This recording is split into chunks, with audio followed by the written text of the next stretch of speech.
Right, good afternoon ladies and gentlemen. It's been an exciting week or more here in Blackpool. The last two matches, final matches, the matches that are now on: ladies single final, best out of 15, and the final, the men's single final, best out of 21 frames. Let's start off with the ladies single final. The referee for the match, give it up for Richard Rhodes.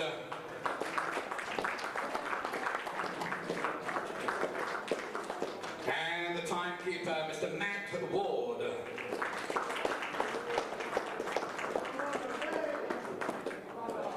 The contestants of the ladies single final, as I said, best out of 15 frames, from England, give it up for Sharon James.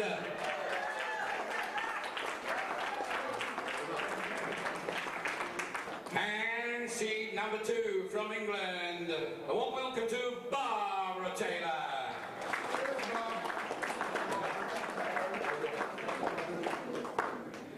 And now,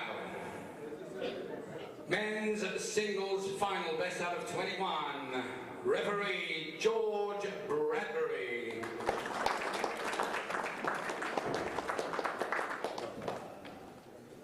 And the timekeeper, Tony Coe.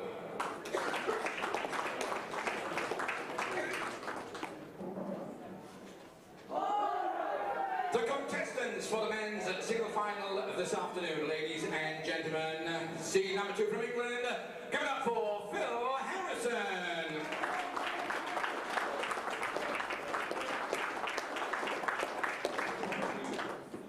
And the opponent, the defending world champion from England, Mick Hill.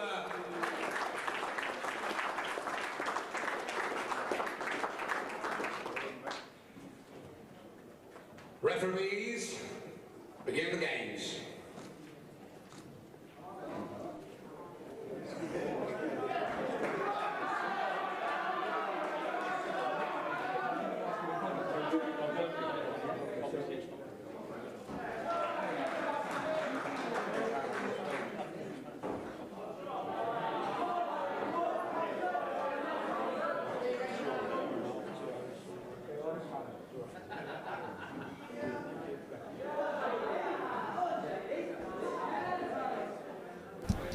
Good afternoon and a very warm welcome to the Imperial Hotel in Blackpool for continued coverage of the 2018 World 8-Ball Pool Championships.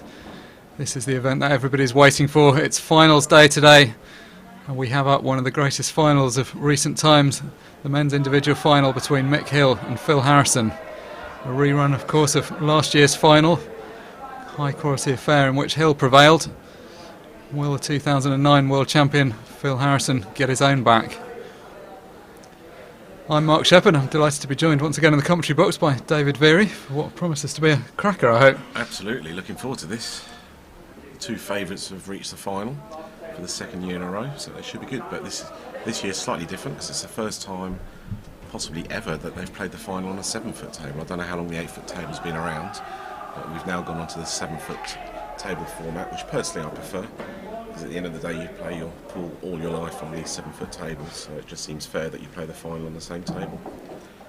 They're straight in there, no time wasting, minute to break. Be interesting to see how many breaking dishes happen in this final. Oh, it's a bit unlucky that. Well, it won't be this one. Yeah, but that's going to be an important factor. Mick Hill is renowned as pretty much the best break builder in the world at the moment, if not of all time. He's going to be prolific at clearing from the break. Phil Harrison's not far behind, but has a more balanced all-round game. He's a bit happier to mix it up. I don't think we'll see too much tactical play, but to the extent we do, it's Phil that'll probably be more happy to play that kind of game. Absolutely.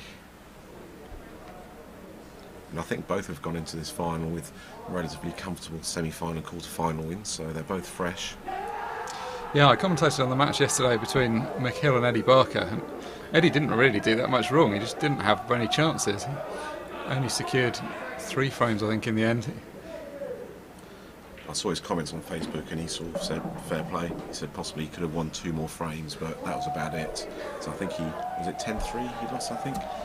Yeah, and I think that is probably a pretty good summary of it. There were 2 frames when he had some kind of opportunity, but I mean he didn't make a terrible mess even of those ones, but that was about all he could have done differently.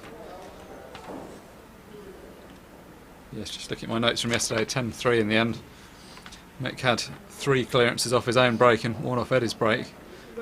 And a lot of other first visit clearances once there'd been a brief exchange, so it was pretty fearsome stuff. That's a great double there from Phil Harrison straight away. Now, I believe Phil's won this World Championship twice. I want to say once. I think 2009 he won it. Mick Hill's won it 3 times, I think, hasn't he? Yeah, Phil's been around or thereabouts for a very long time. Funnily enough, this feels like a final that could have been on 10-15 years ago. These players have been at the top of the game for so long.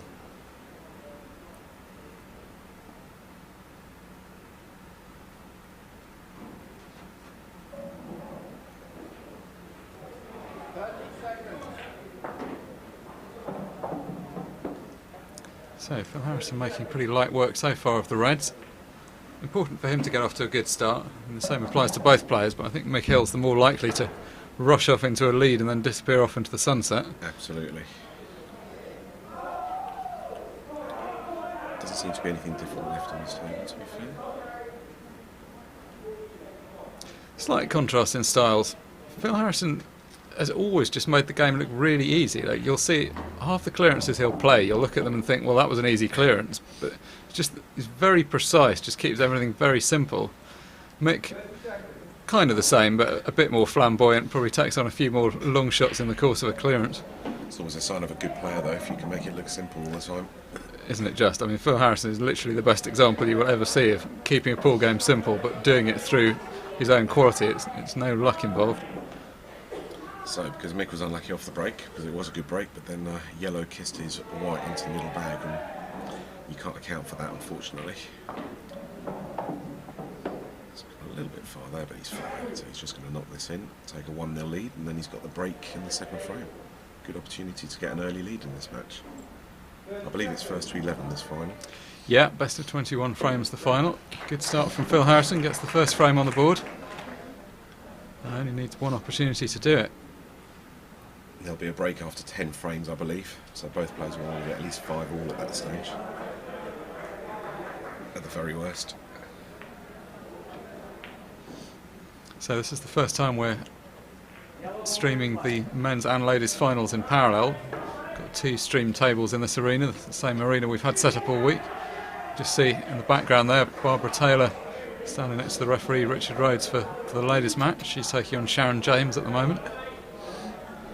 2 top players, two top players who are yet to win the world title. They've both been knocking on the door and they've both been to finals before. And in the crowd you can see Amy Beecham, who got beat in the semi-finals yesterday by Sharon, 7 frames to 6. Yeah, it was next to Carl Sutton there.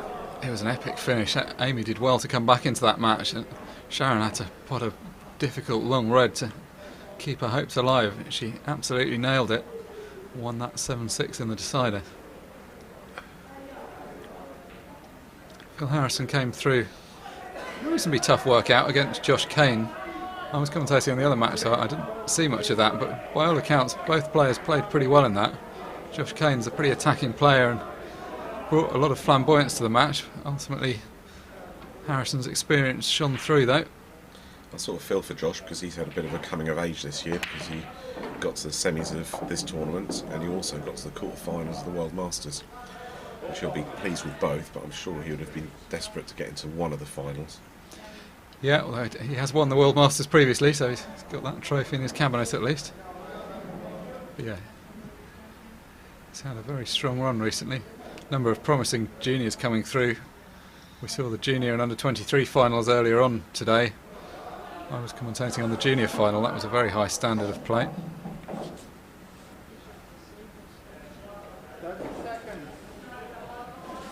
See, the referee George Bradbury just tapped the table there. Phil Harrison's hard of hearing, so wouldn't necessarily hear the normal time call. So the players have a 60-second time limit with the referee warning them when there's 30 seconds remaining. So Phil's asked that the referee tap the table instead of shouting it out.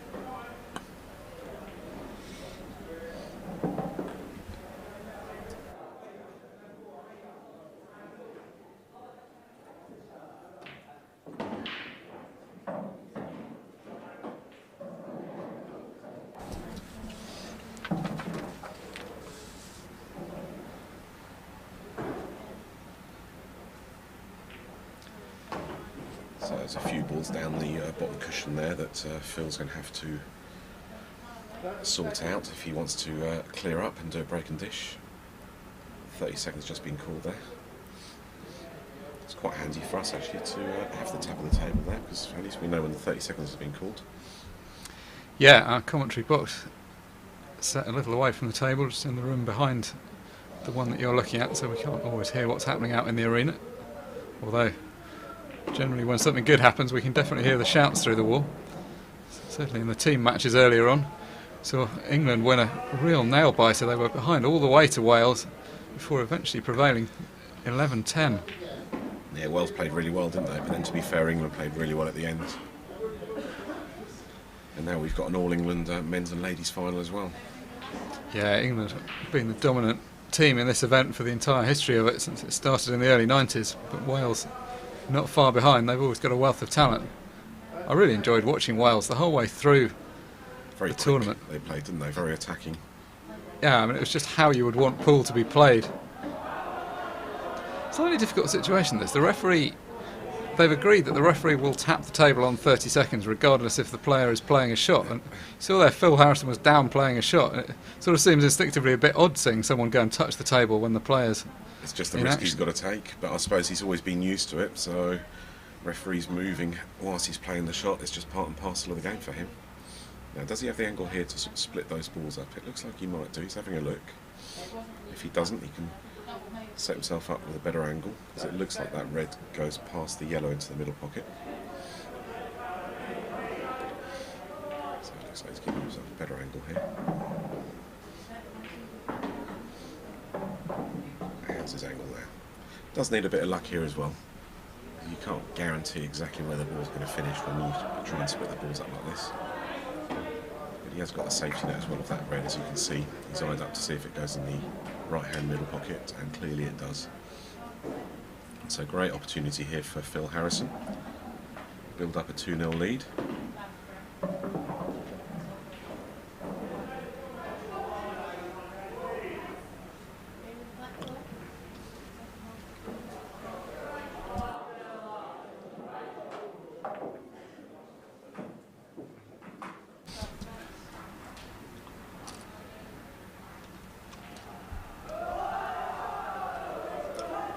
Goes without saying that Phil would be keen to win at this visit, not just to get a second frame on the board, but to keep the pressure on Mick.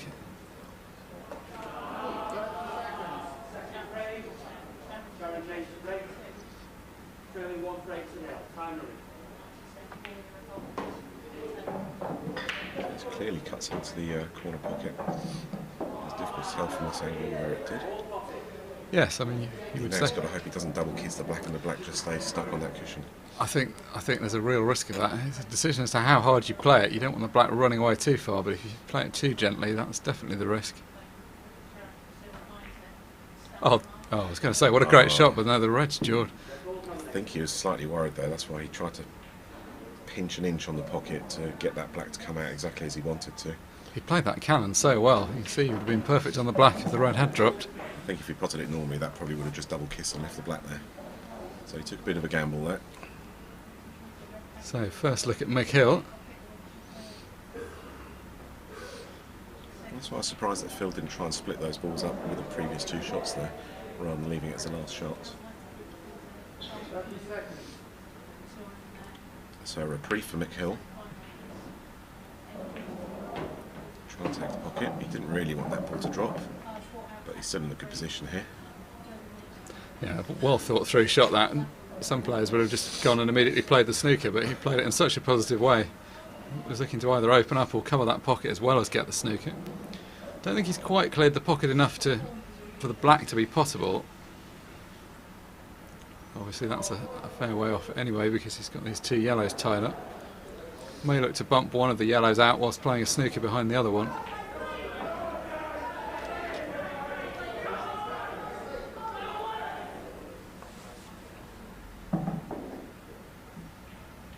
Shows exactly what he's trying to do here.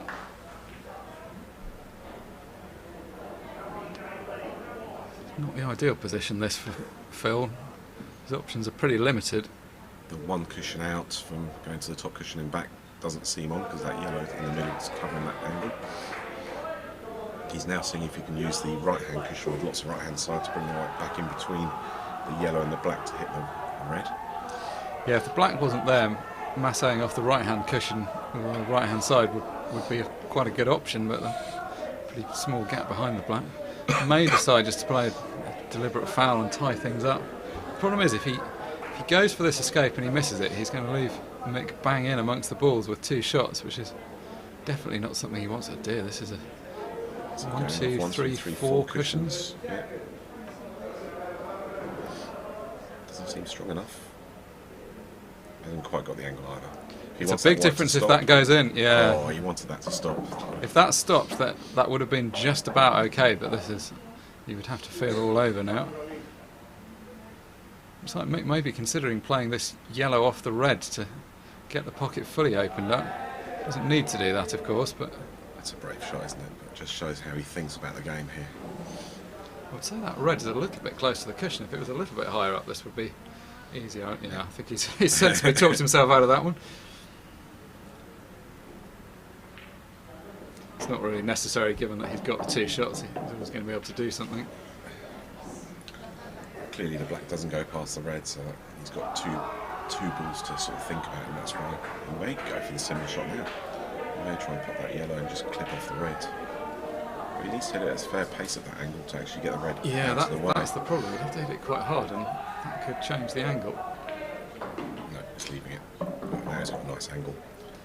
Yeah, but if Follow he just through, just nudge the black out, leave himself on that yellow on the cushion for the bottom right-hand pocket. He looks fine there. That nearly went wrong, but yeah, he's in perfect position now. nicely judged shot. He was having to play it with a fair amount of side to hold the white. So in absolutely prime position now.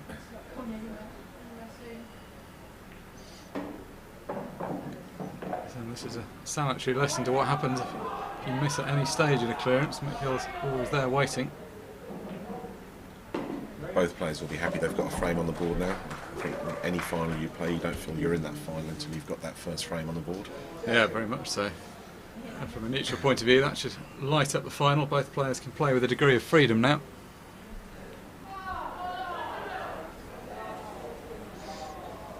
Big moment, of course, for the referee as well, George Bradbury. The main job this week has been in what are pretty hot and humid conditions, getting the ball set up so they're touching.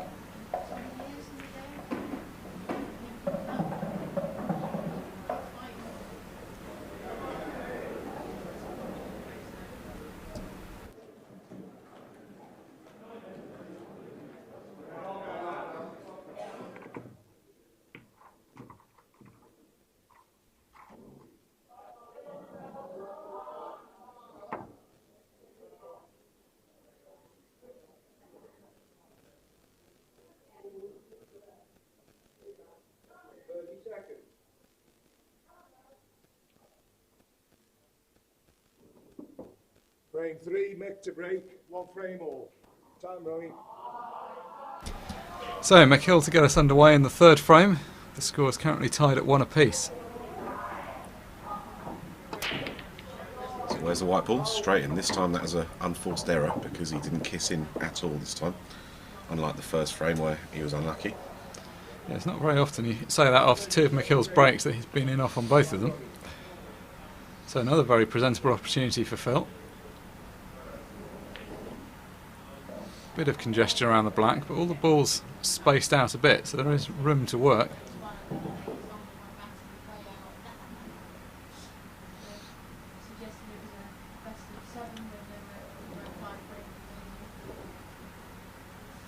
Probably make a case for either colour. The reds on the face of it seem to be the more open ones, but actually I think you can get to all of the yellow. Yeah, because I think the yellow by the black goes into the bottom left-hand corner as we see it. The one just below the black goes in the top left-hand corner as we see it. So yes, whichever one he fancies really, but he's definitely going for reds here. Only one shot, of course, when you go in off the break, so he's going to have to get this done the hard way. Is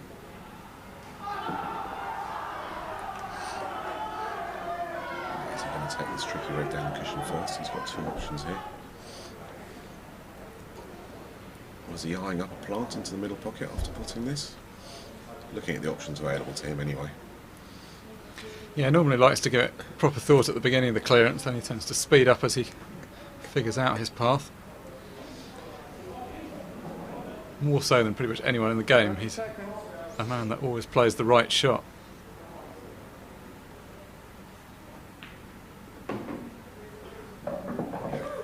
Completely unfazed, as you say, the fact that he's been used to this tapping on the table for some time as a way of signalling the time, he looks completely unfazed by it.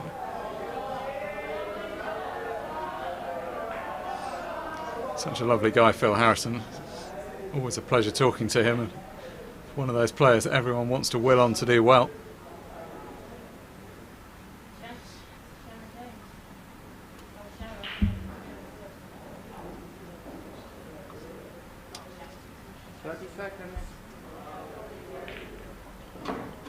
So that's handy. Picked out a nice plant through to the middle. That's opened things up a bit. Still got a bit to do though. The red that's next to the yellow is a little bit of a problem. He wanted ideally to put that red in the same middle pocket, but which I think it does go, but from that angle he's going to lose the white, so he's going to plan B now. It also looks like he may end up playing a cannon on the yellow and potting this ball, so he's got to be careful where that goes. Not the tallest player, so negotiating himself into position here. Make sure the waistcoat doesn't hit the yellow. Looks quite close to it. Referee having a close look. Well, that yellow is a little bit closer to the pocket he wanted there. He wanted a thicker contact. I think because he was stretching, he didn't stun it as much as he'd hoped for there. Yeah, he was always going to hit that yellow. It was just a question of where it went. So now he's got a couple of problems. Look at whether that goes around the yellow. You wouldn't feel it did from there. And this is where 60 seconds isn't always enough. When you're playing a normal clearance, it's more than enough, but there's actually a lot to think about with this shot.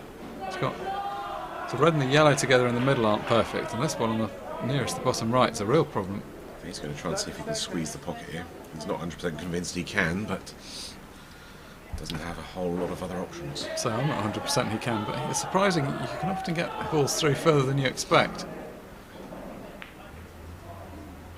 Yeah, oh, that's a good shot. He'll be happy with that. Although he would have wanted to clear up at that stage. But he's still got control of the table at this stage. So, Mick Hill faced with not the ideal position. May feel he needs to lock things up by pushing this yellow even closer to the red, although he'll be reluctant to do that because that's putting himself in trouble. He's got the long yellow to the top right hand corner pocket if he wants to take that first. Behind one of the two yellows. He's got a few options, hasn't he? Depends if he wants to tie that. It doesn't look like he wants to tie that yellow as you mentioned earlier. No, he's a pretty attacking player. Instinctively he'd prefer not to tie anything up. See him tapping behind that yellow now. Two shots would be useful to him, although it's not going to be that easy to obtain, I don't think. So he's going to run off the one near the pocket and try and hide behind the other one. He's got to get this right though. Left hand side just to get behind that yellow. Yeah, there's actually a fair bit of distance. It's not. That's a good shot. That was a more difficult shot than it looked. That wasn't just a natural angle where he was always going to end up there. He wanted to get right close up to it so he didn't give Phil Harrison the one cushion escape for the red in the middle pocket. He hit it softly to make sure that Phil Harrison couldn't just tap behind the yellow because Mick's left that yellow over the bag for a deliberate foul. Yeah, that's an important point. Having the one over the bag changes the options. So Phil coming off one cushion just to hit the one near the bottom left-hand corner pocket. He's going to want to make sure he just hits it softly because he doesn't want Mick to be able to cross double that yellow back into the bottom right pocket, bottom left-hand pocket. He's played that well. Yeah, he's definitely covered off that possibility. This is the problem. It's not as simple as just snookering him. He's such a good player out of snookers that you've got to get a really good snooker if you're going to stop him hitting anything. So Harrison still with the advantage, although it's Hill at the table at the moment. It's only that one yellow that doesn't go, but it's now in a tricky place. The double is no longer an option. 30 seconds.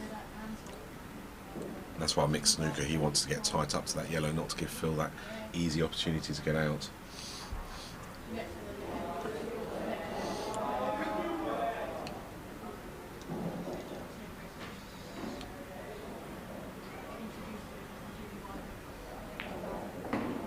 That's a great pot. Yeah, made it look like it was over the pocket.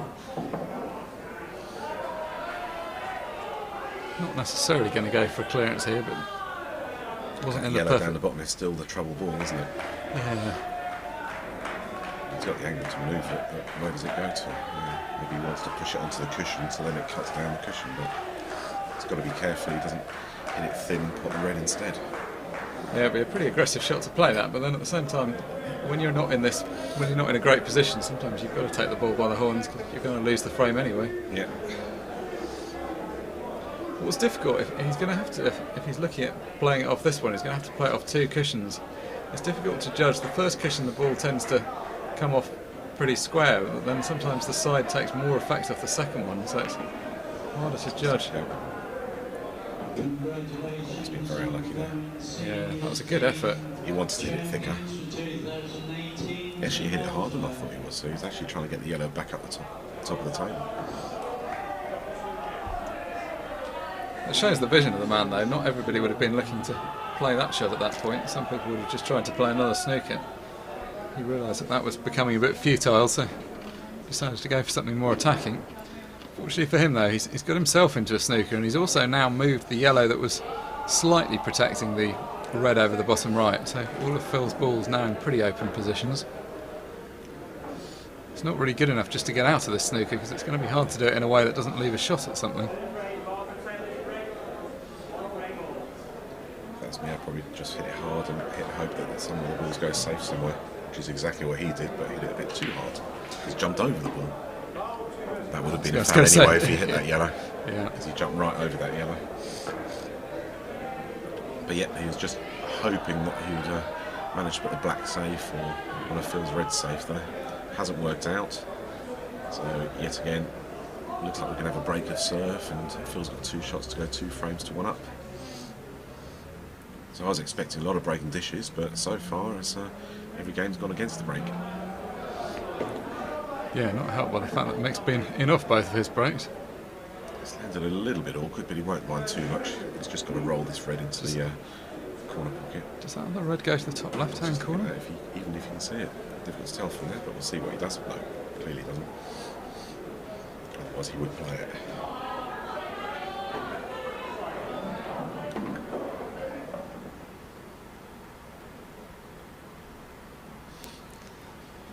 So the luxury of 2 shots means that there's not really very much pressure on this. Could in fact get it through to the middle. That looks very tight. Pick that angle out nicely. Just this simple black to go. So as you say, everything's gone against the serve so far. It's Phil Harrison 2, Mick Hill 1. And Phil's got yet another opportunity to try and break and dish to start building up a small lead in the early part of this final. Yeah, and I think that's going to be important to try to get some kind of lead. Most people when they play Mick Hill just struggle to get him under any pressure. There just aren't many people in the world who are good enough to have him under sustained pressure. He's only human though. If you can get up a few frames against him, he's going to be feeling it a bit.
Frame 4 felt the break, leading 2 frames to 1. Time running. If you're just joining us, you're watching live coverage of the 2018 World Championship final between Mick Hill and Phil Harrison.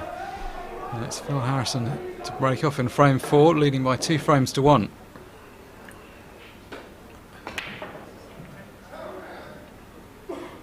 Well, that didn't look the best split, did it? Quickly counting the balls, dry break. Seemed to get a fair bit of power into that, but the balls didn't really move very much. He might be having a close look at the pack next time he breaks off, just to make sure the referee's got all the balls tight on there.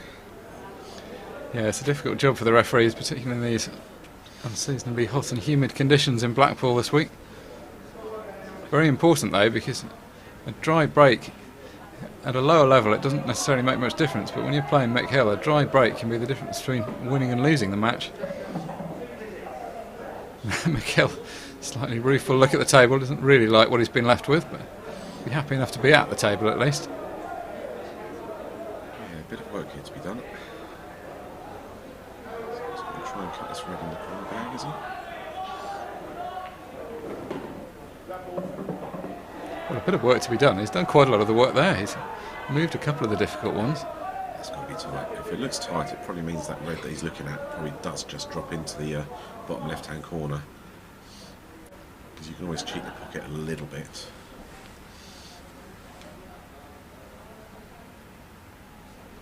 So not a bad opportunity. Yellow is also a bit tied up, so not so much pressure. Although he saw what happened when he got into a tactical exchange with Phil a moment ago. He doesn't really want to do that again.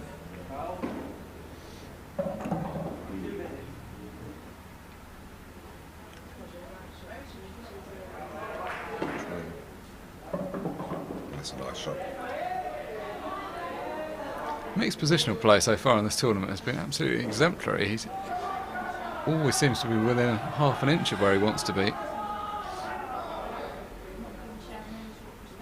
Makes the game look very easy. Makes it look easy in a slightly different way from Phil. Slightly more expansive game, but just always seems to be in prime position, and whenever he plays a cannon it seems to turn out perfectly. Let's see what he does here. He's got a couple of options here. He could try and kiss onto the black as a stopper. Don't know if that happened. He's going to pot these two hopefully on the right hand side first, then come back to the two on the left hand side of the table. He wanted to be really straight there, because that red on the cushion is a tricky little pot. He might opt to double it now instead of rolling it down the cushion. Yeah, rolling it down the cushion affords reasonably good position for where he needs to be next, but as you say, with any kind of angle it's just a bit too difficult, but potentially as a pot. It's all going to come down possibly again to that red by the yellow that he's been looking at since the start.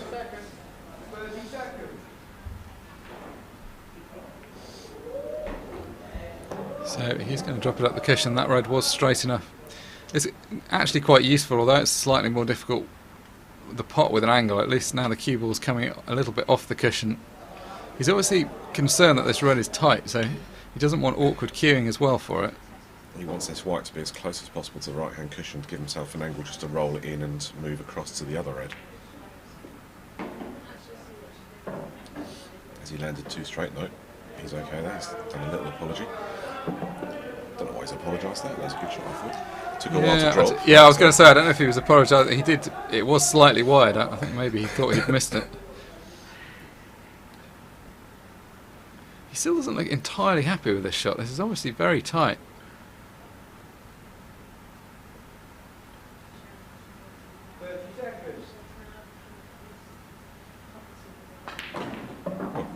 Wasn't tight at all in the end. That's a great shot. Yeah, I think with those ones you just have to make up your mind whether it goes or not, and if you've convinced yourself it does, you just have to play it properly. That's why he wanted a bit of an angle, because then he didn't have to screw back off three cushions to get onto this red. He dealt with it very well. Nice little cannon onto the yellow, and back to 2 frames all.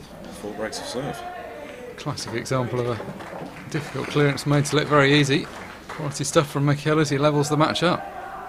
So we'll see how Mick decides to break this time, as he's scratched on both breaks so far. Yes, you would think differently from the last two. Although, as you say, the first one he was kicked in, so that wasn't really his fault. The last one he just screwed it straight back into one of the corner pockets. But he'll be very happy, Mick, with a 2-all at this stage, because in all 4 frames, Phil's had first go at the table. So normally when that happens, you'd expect Phil to be 3-1 or 4-0 up. So I think Mick will be very pleased to beat level peggings at this stage. Yeah, definitely. I think he'll be the happier of the two players with this scoreline. Phil had a good opportunity to go a bit further ahead. Hasn't done a lot wrong though. It's been decent standard so far from both players. Getting through the frames at a lively pace as well. 4 frames played of a total 21 possible.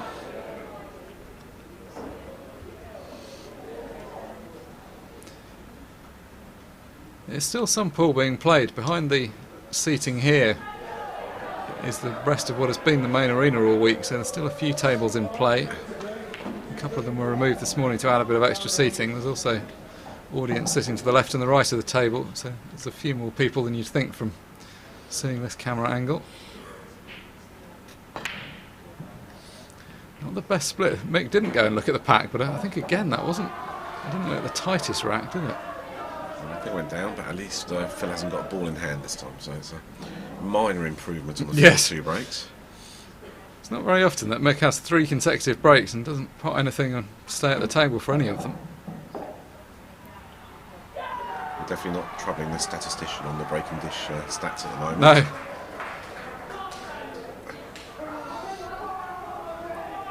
But Phil doesn't seem to fancy the challenge here too much either. It's a lot of all the balls bar one have managed to stay in the bottom side of the table. No, the difficulty as well is that there's no easy starting ball, so he's going to be faced with something a bit tricky, whichever one he goes for. The only one that's hanging over a pocket is the one bottom right, but he can't really get to the cue ball to play it. This is missable. Very well there. Be pleased to have secured the yellows. Well, in fact, both colours are pretty good, but the yellow's probably slightly easier. He's actually landed perfect on that yellow by the red into the middle pocket, which was actually one of the trouble balls. So he couldn't have played that any better.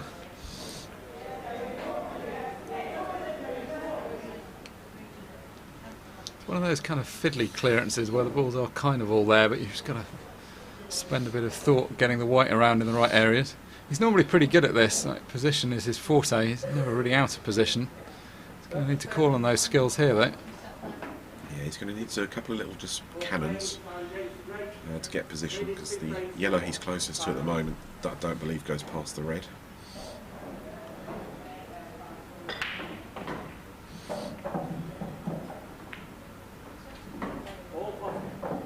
He might just drop this in and then pop the yellow in the opposite yellow pocket.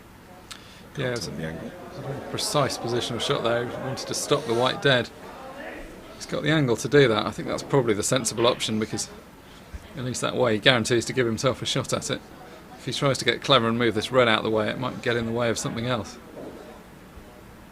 Still then the issue, the yellow just above the black, although it is accessible, it's not accessible from everywhere. He's got to be in the right position for it.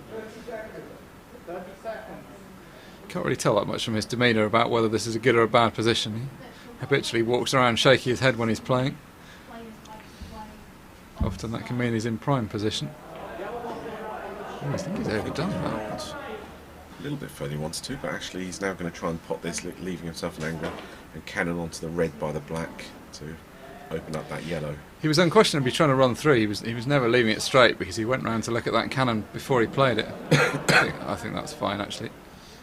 Just wants a fullish cannon on the red.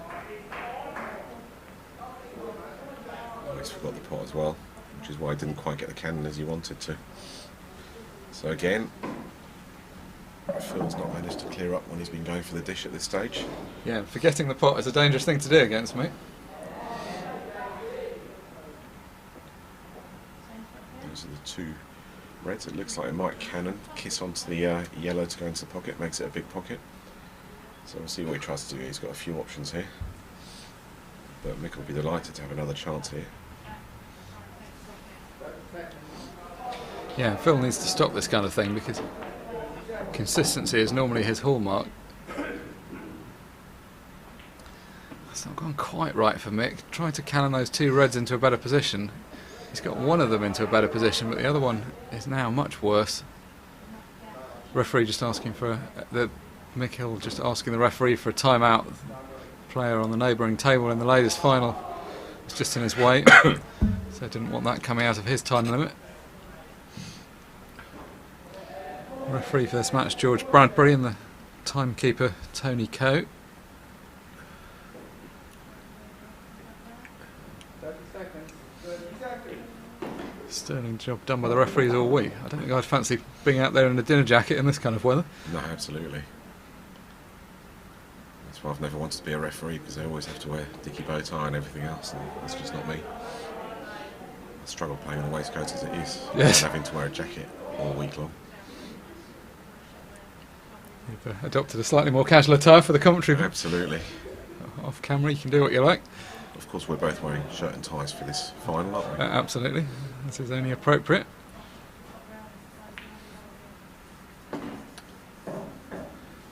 So he's going to try exactly where Mick is. He's going to try and screw across to take the tricky red on the left-hand cushion into the bottom right-hand pocket. He's got to be careful. This has got to be exact. Probably wants to be a little... Yeah, he's not happy with that. I mean, that was a narrow gap to land in. He's actually not played it that badly, but even there is no give to him.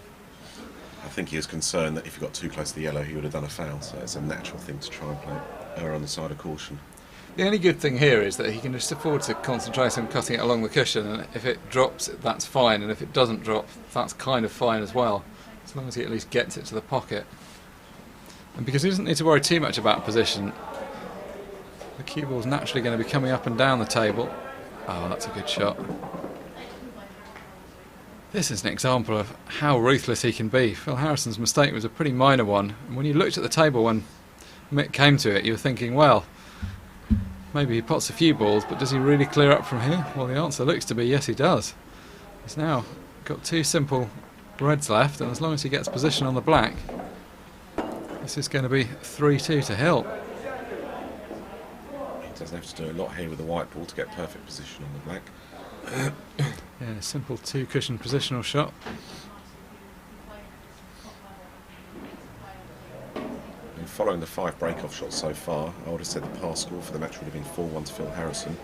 So Mick's in a very good position, being 3-2 up at the moment. Yeah, I'll be very pleased. And I think now Phil will start to think, what am I doing? Because that frame, he was in first and had a really good opportunity. Just took his eye off that pot. Absolutely.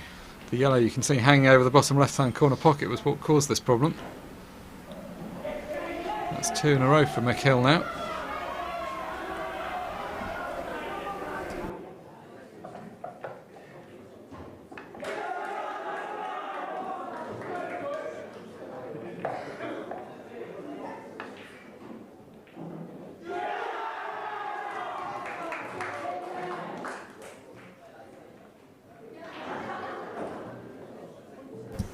In the ladies' final on the other table, it's currently 2 frames to 1 to Sharon James.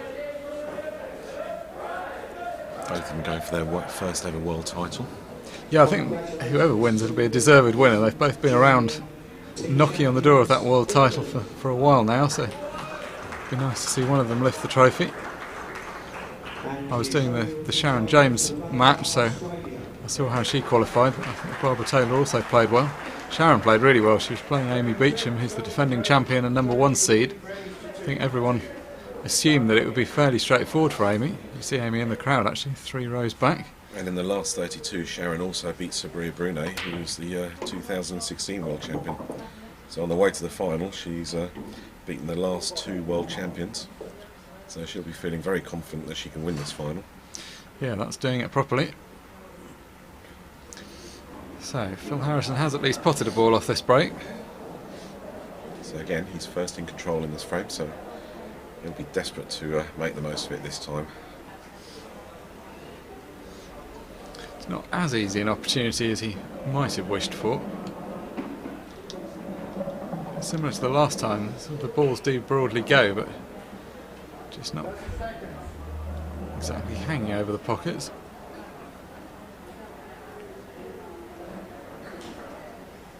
Two balls at the top of the table that he's nearest. It's obvious enough what he does with them. It's the 2 near the black that require the thought.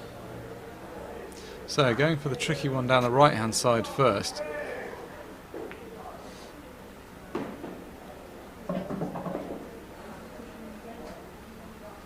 If we take that reaction to mean he didn't want it to go in, or he just doesn't like where it's finished. Yeah, because clearance looks difficult here, as you said, with those 2 reds. So he's going to try and see if he can just hold for that red in the middle pocket and open up the other red at the same time with a slight angle. Not an easy shot though, because it does look very thin, this red. Well, it looks very thin, and even if you can get to it. Yeah, I think he can get to it. I think he can just get to it, but it's actually pretty tight.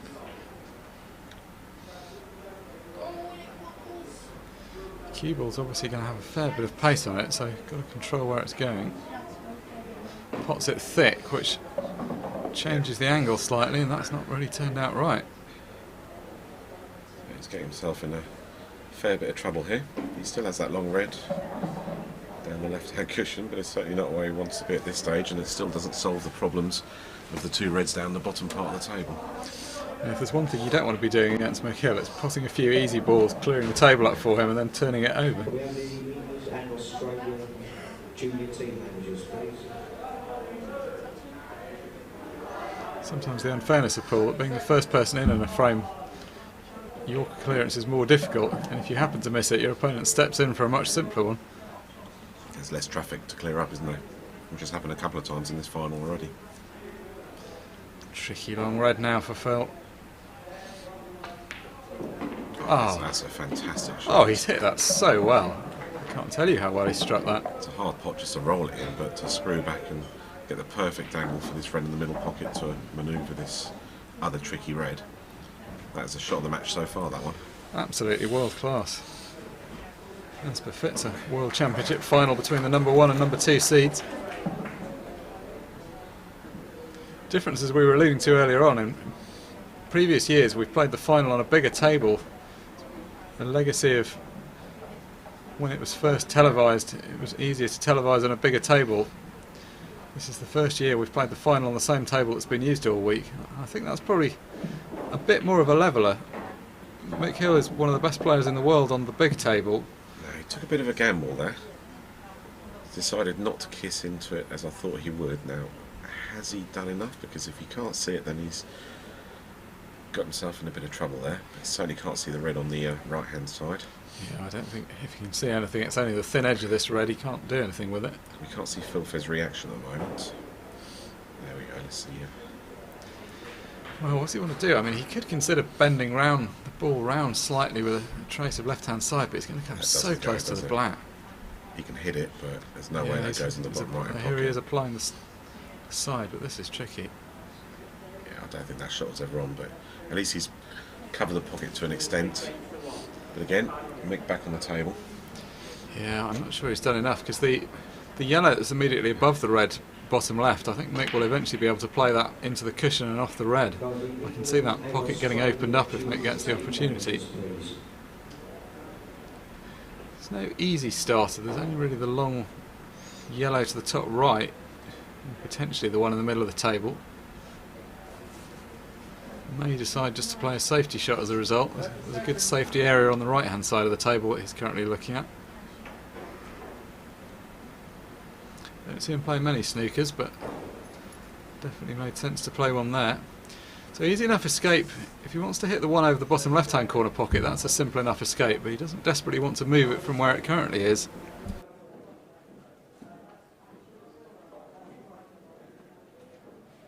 Double snooker.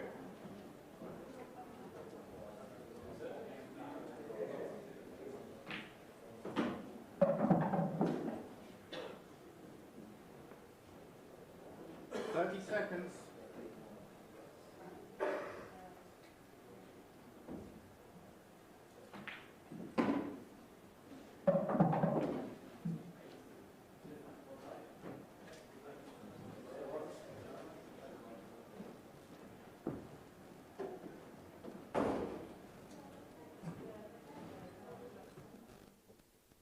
Now 2 visits. Phil missing, getting out of that snooker there. So 2 shots to Mick. There's a big mistake there because it is quite a large margin of error. Yeah, he had enough problems really, even if he just left Mick one opportunity. I think 2 might be a bridge too far.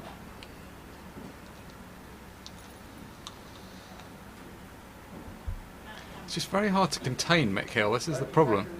Anybody's susceptible if you get them under some pressure, but it's just how you get him under some pressure. You just have to play so well. Basically no missed pull. Another great pot there. Most people would have tried to get that yellow in the middle pocket. Yeah, I'm surprised he took it to the corner, but if you can pot as well as that, why not?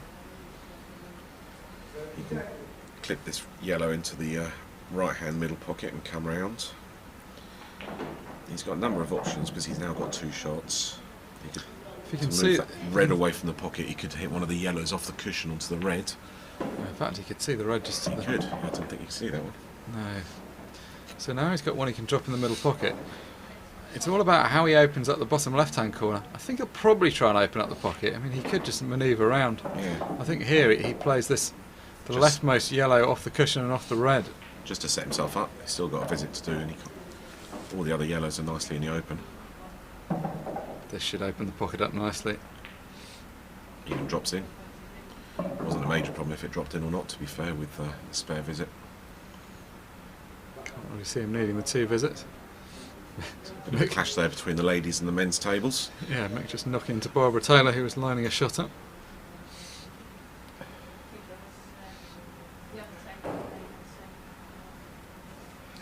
It's a different way of doing it. It's generally been fairly well received so far.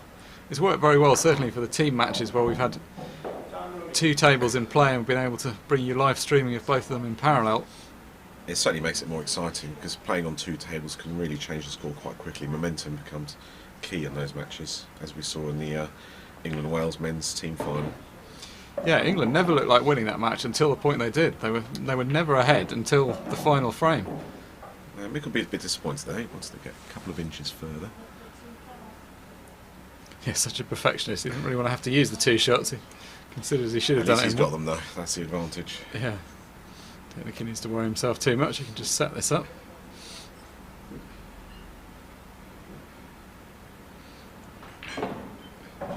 No, in fact, Perfect. he doesn't want to use the 2 shots. Just sets himself up perfectly.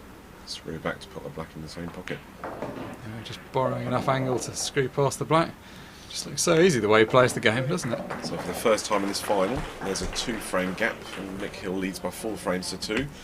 And on top of that, Mick Hill is breaking in the next. Not that that's been a major advantage for him so far in the final, but I'm sure that'll change at some stage. Yeah, I think if Phil's expecting to be given too many opportunities off the break, he's going to be sadly disappointed. He's had opportunities off all 3 of Mick's breaks so far, but finds himself 4-2 down. Hasn't done a lot wrong, Phil, but it's just a couple of half chances he hasn't capitalised on, and that's the difference between being 4-2 up and 4-2 down. But again, it's another frame where Phil Harrison had the first bite of the cherry, didn't he? I believe that's like 5 of the 6 frames that Phil's had the first bite of the cherry. Mick just taking a look, there's 2 screens from where the camera is, sort of behind the cameras, showing both of these matches. Mick just looking over at the progress, looking at the score on the ladies' match. So George Bradbury, I'm not surprised to see him take his time here. The balls haven't split very well the last couple of times. Mick just inviting him to improve on this. I'd be quite surprised if Mick doesn't look at the balls here, to be fair, but he's not. He's got faith in George. Yeah, let's see how the split works out for him. Well, much better is the answer. But still nothing down. No, My maths tells me right. So another dry break. So far he's had 2 dry breaks and 2 scratches in his 4 breaks. Can't remember the last time we've said that about Mick, with 4 breaks in a row in a match. No, I think Mick will be demanding that they bring the 8-foot table back. He was a master at potting balls on that one.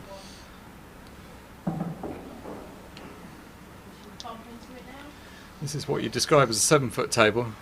I mean, this debate with some of the Australians earlier, they measure the size by the internal playing area. We measure it by the external dimensions of the table. So the actual playing surface is not much more than 6 feet, but the table as a whole measures 7.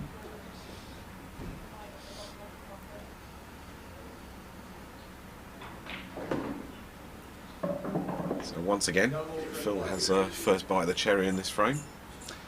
And that's a beautiful position shot. He's playing for a choice of 2 yellows, and I think he's landed on both of them. Looks like the tricky yellow on the left-hand cushion just goes past that red. So there's nothing stopping him going for the clearance here. No, and that tricky yellow is made less tricky by the fact there's a couple of yellows in the middle of the table waiting, so he can just roll that in and be assured position. He's not going to have to do too much with it. This clearance is all about the cue ball control of the white. If he has perfect cue ball control, it's relatively straightforward, but as soon as you run out slightly, it tends to have a snowball effect on the rest of the clearance. Yeah, and that's been what's gone wrong in the previous couple. He has just slipped out of position, which is uncharacteristic for him. Which is always just taking his time here.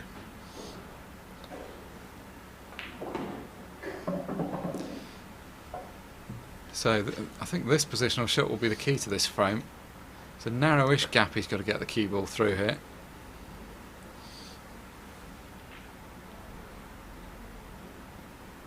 You'd quite like to kiss onto that red just in front there, just to give him more options on that yellow that's next to it later on in the clearance.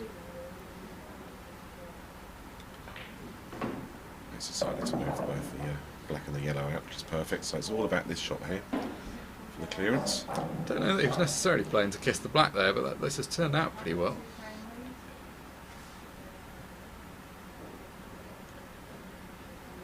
All the balls now out in the open, including the black. The black will certainly pot bottom left, so we'll just eventually need to find his way down the right hand side of the table. So just looking, if he runs this yellow up the left hand side cushion, he just wants to run through so he can drop the yellow that's in the middle of the table into the right hand centre afterwards. Oh, did not want to kiss the red there.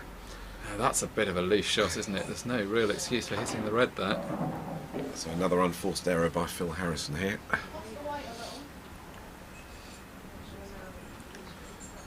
Looked to have done all the hard work as well. He played a good positional shot to get in position. He'll be annoyed with himself. That's as loose a shot as you'll ever see him play, really. Turning the table over to McHill again. So this is a big shot to get going. Fancy him getting it though, even though it's slightly awkward queuing. Excellent queuing there. But he had to focus a lot just on the queuing, so he's slightly run out of position there. The oddity of this match so far has been the fact that Mick hasn't broken very well and hasn't potted anything has actually worked to his advantage, because Phil keeps getting in first and then missing, and Mick's being turned over these opportunities with quite a lot of regularity at the moment. I think we could be seeing a safety shot here though, because there's no simple reds. And with all the yellows being on the top side of the table, you can leave the white on the bottom cushion. Yeah, there's a big target to get in behind, which is the centre of the bottom cushion. Oh, in fact, he's going to try and hit the lower of these two reds off the side cushion. Yep, that's exactly what he's playing. He wasn't going for the pot, just going for the safety. But he's left a little bit more of that yellow than he would have hoped for there. Not as much as Phil would like, but more than he wanted. Tricky cut into the top right hand pocket is what he's looking at, I think. It doesn't appear that that yellow goes past the red to the top left hand pocket. But he's eyeing up all his options here before he decides.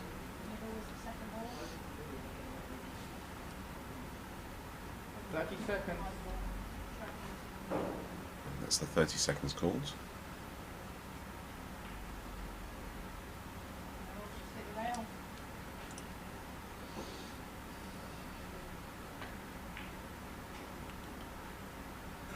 And that's a great pot. Great recovery there. And that could be an important turning point. So I can't help feeling Mick was maybe being a bit greedy with that snooker. It felt like he was trying to split the balls up as well as play the snooker, and maybe he'd have been better just to make sure of the snooker. He wanted a fuller contact, didn't he? But just lost it a bit there. Because he didn't need to play it off the side cushion. He could have clipped off one of the other reds and just gone in behind directly. Absolutely.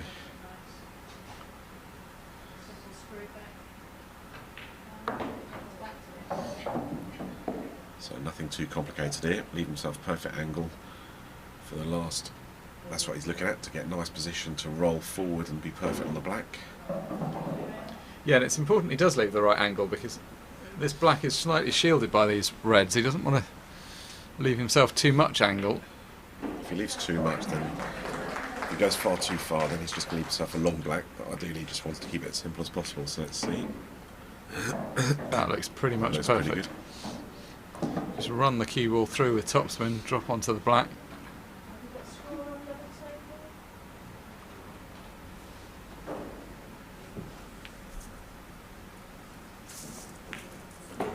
excellent shot. So it looks like Phil's going to bring it back to just 1 frame behind with the break.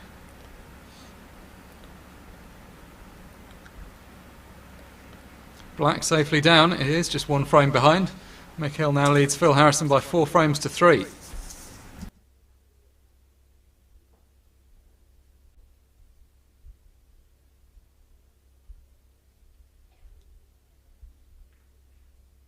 To Mick on the other table, also available on the EPA stream, links on the WEPA website.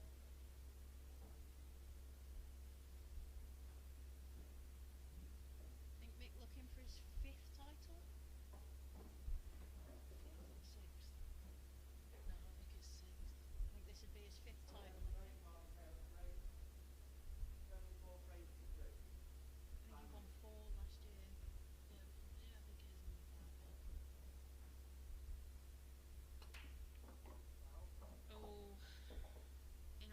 There for Babs and a big split.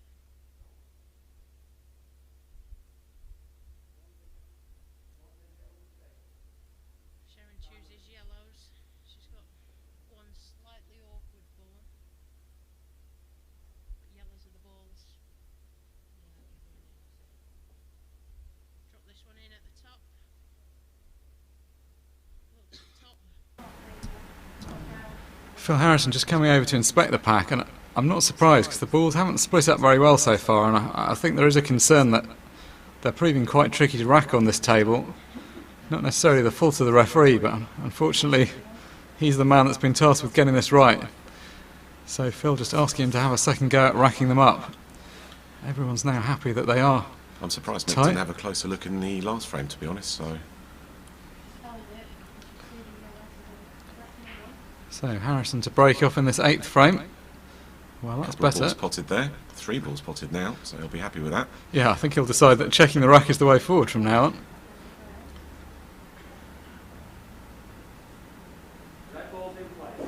Just to bring you an update from the ladies' final, Sharon James currently leading Barbara Taylor by 4 frames to 2.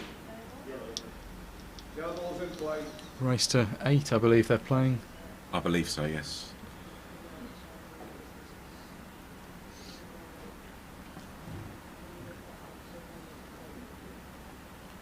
So opting for yellows. He won't be happy with that. He wanted to open up those 2 yellows on the right hand side. He went for yellows because there was one tricky red by the black there, so, and he had the perfect angle there to try and open up those 2 yellows, but it's just been a bit unlucky. He's looking at the plant, so he might have left a perfect plant into that pocket. Yeah, it's not too bad. Oh, that's a bonus, isn't it? It's landed absolutely sparko. That makes such a difference. I mean, he's shaking his head, but he tends to do that even if he's in good position. Absolutely. So I don't think we'll read too much into that. Because this looks relatively straightforward. If he gets quite straight, he wants to get as straight as possible on this because it's a nice straight one. That's perfect. Yeah, I mean, he's still got to be careful with this plant because there is a bit of a gap between the 2 yellows, so he's got to make sure he doesn't squeeze it away from the pocket.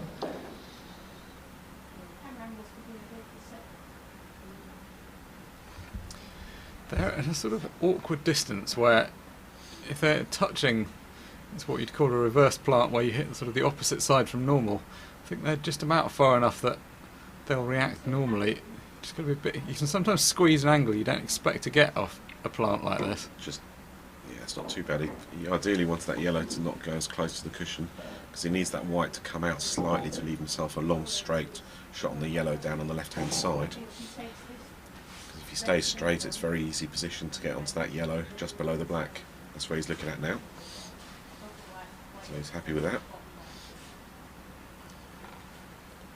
So this is a great opportunity for Phil to get it back to 4-all.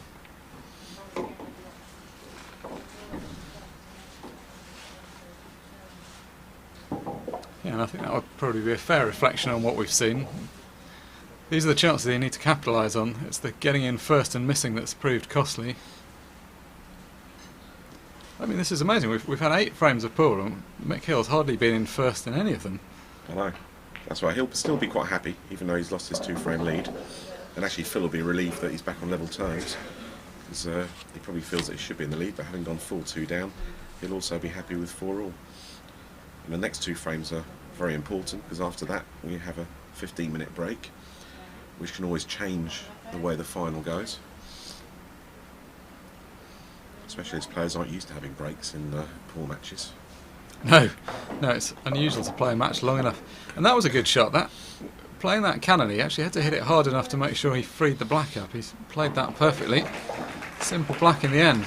So 8 frames played, nothing still to choose between the players. Mick Hill 4, Phil Harrison 4. And finally we have a break and dish. Yes, I think if you'd have asked us for some predictions on the number of breaking dishes at the beginning, I'd have probably said more. Absolutely. More than 1 in the first 8 frames. So will Mick Hill have a close look at the rack this time round, as Phil did last time, then got the perfect break after it. I think he should do. I have to say, I always dislike doing that. I mean, it's not most of the time in pool you end up racking your own, but in situations where there is a referee, I always feel it's a bit mean to go and check it too much. But Absolutely. I think something as important as the World Championship final, you haven't really got much choice. But it is easy for balls to roll off every now and again, so that's why you just got to be doubly sure of it.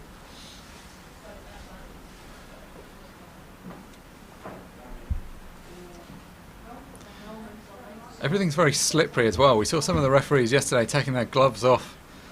The white gloves that they wear, although that's the tradition and it looks professional, they're actually quite slippery. They're not really the easiest things for handling the balls and the triangles with, particularly when it's hot and humid like this. Mick Hill's kind of looking on from the other end. He hasn't yet come round. I don't think he's going to come round. I think he's leaving his trust in George here. I mean, I'm not surprised by that, because George Bradbury's a top referee, but at the same time, maybe it just focuses the referee's mind if you come in and He's inspect. breaking from the right hand side now, so he's opting for a slightly different angle for better luck, and still hasn't worked out. Oof. He won't be too disappointed this time, because he's No. left Phil absolutely no shot whatsoever, tight behind that red. So for once he'll be quite happy that he's done a dry break. The break's definitely not working for Phil though, is it, at the moment? That's 5 in a row now. It's amazing. I mean, the break is normally, well, not the only strength, but one of the main strengths of Mick's game.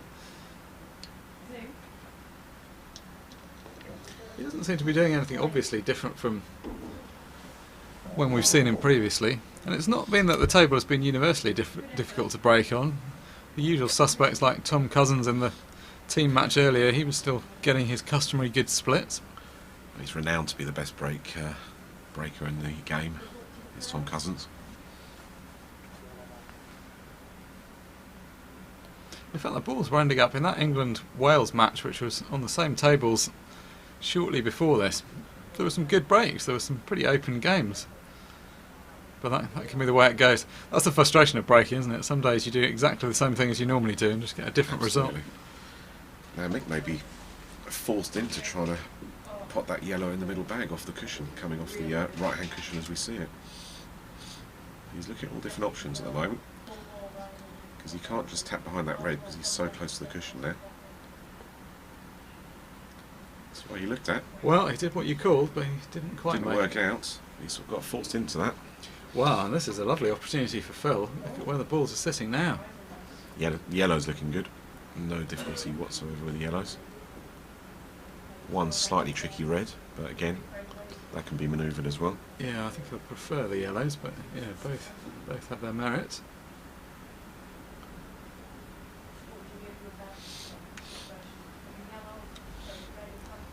So he's opting for yellows. He's going to sort these two down the cushion, on the top cushion straight away, and then just generally move his way back down the table. All looks relatively straight, little soft roll shots and stun shots. Reds aren't causing any problems for any of the yellows at this stage. So it's a bit of a turning point here, isn't there? Because all of a sudden, Phil's got a chance to take the lead here. Yeah, and I think he'll be relieved to have that chance. Sometimes against Mick, you only get the one chance. At the beginning of the match, it looked like Phil could race into a bit of a lead, but then once that lead had been wiped out and he found himself 4-2 down, I suspect he was fearing for the worst. I think during the interval we may see Mick going to one of the practice tables and practicing his break-off, Yes. because that's the only part of the game that's not really working for him in this match.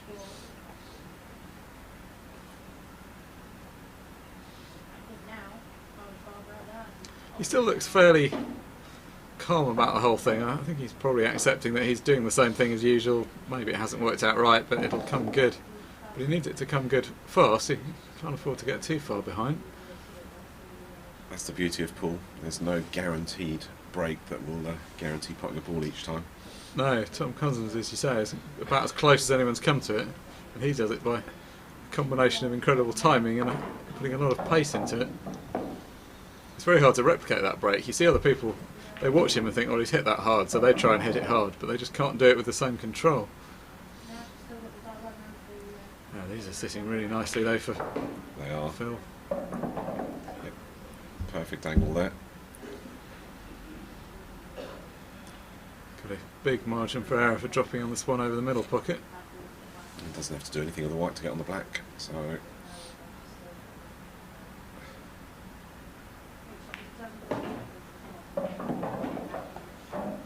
very comfortable 5-4 for Phil Harrison all of a sudden. Good pace of play. Only an hour or so in the books.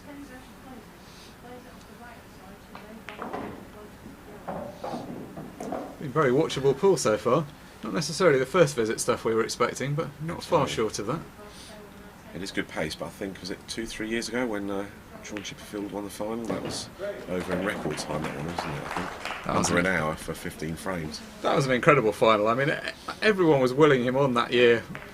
The commentators were loving it because it was such exciting stuff. Yeah. He's never since then quite managed to replicate quite the same. I mean, he's always, I played him years ago at 9-ball, and he plays like that all the time. He's always played like that. It's just his way of playing, isn't But it? it just seemed to be that year, it just all came together perfectly. He had a good start this year. I thought he might be going on a run again this year, but yeah, that's always a danger with that player, that sometimes it can work brilliantly the whole way through. Yeah. But that year the break was working fantastically for him. But it was nice to see a new face. I mean, he's been around a while, everyone knew what a good player he was, but he perhaps wasn't a familiar face at the latter stages of this tournament. These are two very familiar faces though. Absolutely. We've been watching and talking about these two for a long time.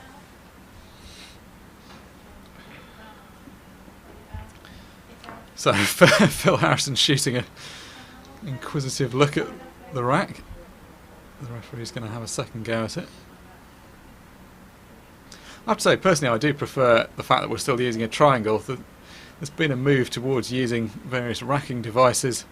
I don't mind the ones that are variations on a theme with the triangle, but the ones where you have those kind of magic racks where you have to use a piece of film on the table and place the balls onto them, it's quite fiddly. Yeah, I do want to try it because that could solve all my breaking issues, to be honest. Yeah, So you'll have nothing to blame though once that's yeah. sorted out. Something worth trying. The inconvenience of those is you've then got to get the device off the table again. Yeah, because they use it a lot in American pool, but it's a slightly bigger table and less balls. Yeah, I mean, Therefore, it's commonly used there. in 9-ball. The other thing that's commonly used in 9-ball tours is to tap the table Tap away. the table, yeah. That's a better way of doing it. But it's hard to do. It's hard to do with 15 balls. It's a bit easier. 9 balls are bigger and there are less of them. George is definitely struggling this time to get all 15 touching. Phil happy to wait the extra time to be assured a good break. That's another reason I never want to be a referee. Yeah, I mean, you've got to admire these guys. I understand their enjoyment of it because we obviously both enjoy being around pool, which is why we're doing this. But Has he got it touching this time? it has very Not quite. thankless elements as well. So it seems that everyone's happy with the state of affairs now. Interestingly though, Phil's not having a look at it. So he's giving him a bit of pressure to get it right, but then he's not double checking just to be safe, which I thought he would do, to be honest. So, frame number 10, Phil Harrison steps up, leading by 5 frames to 4.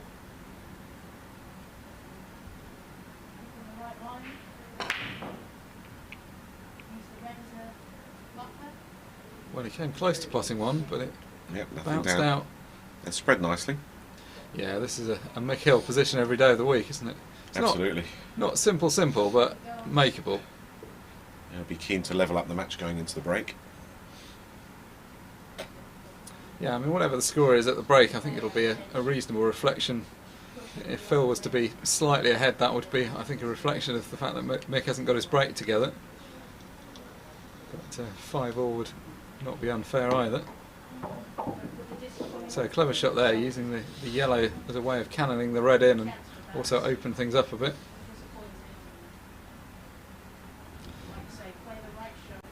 There's a little bit of congestion to navigate here. It's not a complete formality. I think he'd be quite happy to put this red in the top left-hand pocket and kiss onto the black, because that gives him a lot of options with the reds in the middle there. Yeah, he's going to have to slightly make that angle, but if he puts the red thin, he can hold and cannon onto the black. That, as you say, would be the best way of opening things.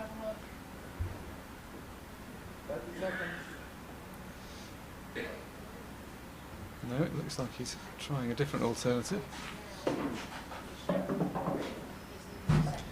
That's a nice shot. Yeah, this red down the right hand side cushion was actually a little tricky to get on. He can then, once he's done that, he can put the red into the middle pocket, the top one of the two reds to the right of the black. That will open things up slightly. If he can get just about straight on that red in the middle, or just slightly above it, then he can follow through, again kiss onto the black and leave himself perfect on that red there. That's what I'm looking at there. That would be the dream angle. It would take a very precise angle to be quite right on that. But he may have the angle now. Yeah, that's why he's decided to go for this one, because it's very difficult to get the angle, because he's got awkward cueing if he went for the right hand red. He's looking at options here. Yes, it's hard to believe he's not going to want to take this one down the cushion where he's hit. It's just slightly awkward cueing here. Okay, that's not bad. Instead of the middle, you can go into the top left-hand pocket and again kiss onto that black if need be. Yeah, that's a clever shot. It's a more difficult pot, but it's an almost guaranteed cannon on the black. And any kind of foolish cannon on the black is going to leave him plumbing on the second red.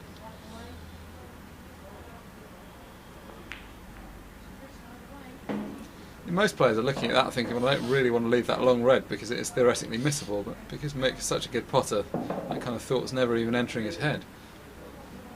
Now he's just got to navigate the white to come back up to the top part of the table with all these yellows here. But he feels quite comfortable here. Bit of right hand side. Come off the two cushions. That's a lovely shot. Yeah, exactly as you said. All the hard work's been done now. It's just straightforward roll-ins now. So it looks very much like it's going to be 5-all at the mid-session interval. Makes for a very exciting second half of this match, I think, there, Mark. Yeah, sets it up perfectly. Started out as a best of 21. They're going to come in at 5-all, it looks, and then go and play a best of 11 afterwards. I can't remember Mick doing too many unforced errors in this match. There's been a few from Phil. It's really the break that's been letting Mick down. But there we go, 5-all. We believe there's an interval. We'll just hang around just in case there's a change of plan. Looks like the referee's taking his gloves off. I don't know if that's to wrap the balls up. Let's just check that there's not going to be any more play. Yeah, looks like a few people moving away. So. Yeah, Phil putting his key away. So we'll be back with commentary in about 15 minutes when the players return. The score's tied at 5 apiece. Mick Hill 5, Phil Harrison 5. Babs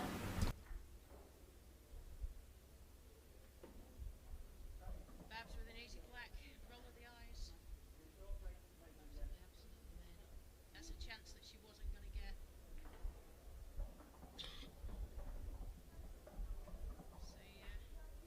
Other match on the other table in the arena is at 5-all. I think they're having a mid-session interval. You see the crowd filtering past, watching the men. Mick Hill versus Phil Harrison there.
So, players back in the arena, get back underway. If you're just joining us, you're watching live coverage of the 2018 World 8-Ball Pool Championships, the men's individual final. This is Mick Hill against Phil Harrison. The score is currently tied at 5 apiece. Has his luck changed? Nope. Another dry break. Now Mick was just resting during the interval. Didn't go to one of the other tables to practice his break. It's funny, you don't often see people actually practicing the break, but it would have been quite logical given the way the match has gone so far. Absolutely. So both matches finally poised, the men tied at 5 apiece. The ladies' final, which is taking place on the opposite side of the arena, Sharon James holds a single frame advantage over Barbara Taylor. She leads 4-3. Phil's got a slightly harder yellow than he would have hoped for to start off with. Dealt with it well. How's his luck in the positioning? He has got a long yellow into the top left-hand corner pocket, so he's in good position. Well, if Mick does go on to lose this final, it will certainly be the break that will be the main culprit.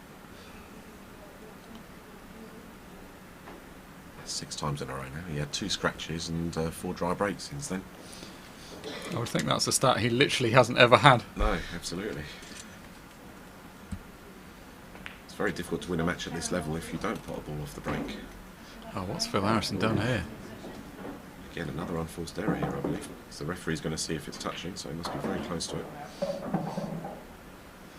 Just didn't get through that, and needs a bit more pace just to bump into that yellow. Just end up an inch or 2 away from it again. Just kind of dribbled into it dead weight and rested on the side. You know, we're not going to try and predict shots here because we don't know if it's touching or not, which does make a lot of difference as to what shot he would play.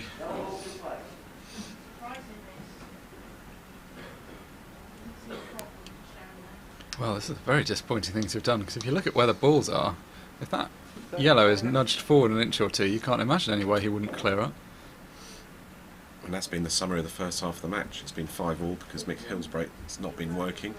But then on the other side, Phil Harrison's done a few unforced errors, whereas Mick hasn't. Which is funny, because So Mick Hill normally has a good break, and Phil Harrison doesn't normally make many errors, so it's been a bit of a contrast. I don't think that's good enough either, is it? I think Mick can see the... He's left that long, the red on the top left-hand pocket. He's just going to check if those 2 by the top right-hand side will plant past that yellow, or worst case scenario, he can take the pocket and take control of the table.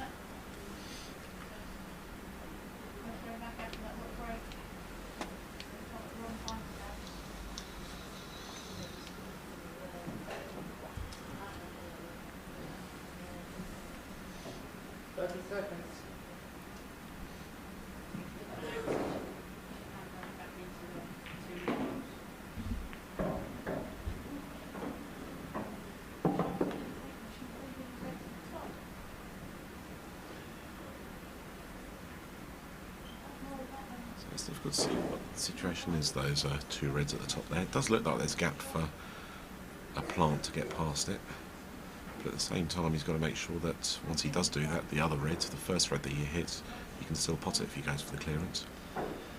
Yeah, the other alternative would be to try and play the red on the right hand side of the table off the yellow, but the yellow's a little bit away from the pocket, and you'd have to play it with a lot of pace to clear that area, so I don't think that's something he's going to do if he can help.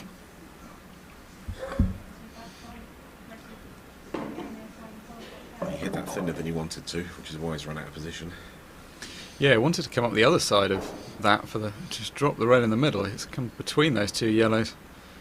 I mean, in a sense, he'll be relieved that he did come through them, but this has turned out pretty bad now, because he now can't see the one over the bottom right-hand corner either.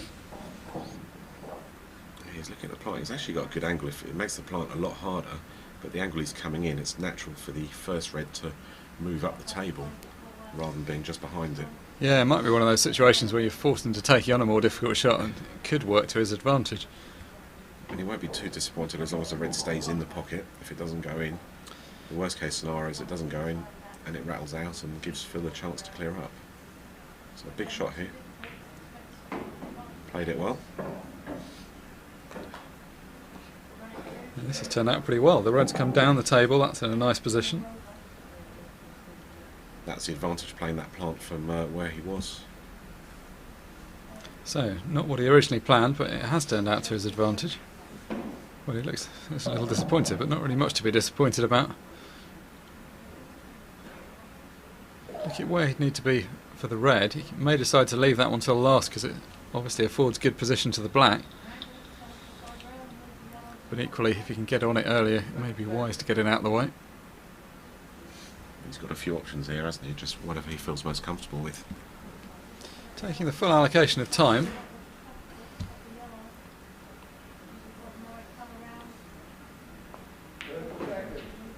No, that's no good. I don't think. He's having a quick look to see if he's got that red. Doesn't look happy. So he's just got the red in the bottom left-hand pocket as we now see it, with awkward queuing, and that red is very close to the cushion, which makes it a little bit harder. And it's the only red you can go for. Yeah, it's awkward queuing, quite tricky to reach. Also makes it harder to get onto that red by the black. He wanted to get on it now, because it's an awkward one to get on. Yeah, he's going to have a couple of difficult shots and then still have the problem of the red near the black. He's naturally going to have to pot this one in the bottom right-hand pocket and come up for the one in the top right-hand pocket. He doesn't want to do too much with the cue ball with this queuing. And now he's got the trouble shot here. Yeah, this is by no means the right angle, really. Because you've got the three yellows there that are acting as potential blockers as well for him. Can he screw back, or does he have to swing round 2-3 cushions? Might he consider playing the red off the yellow to straighten it out? That's another option, isn't it? He's got a lot of angle if he puts it He's definitely direct. going for the screw back option. He's going to have to really get into this cue ball. The referee was a bit too close there.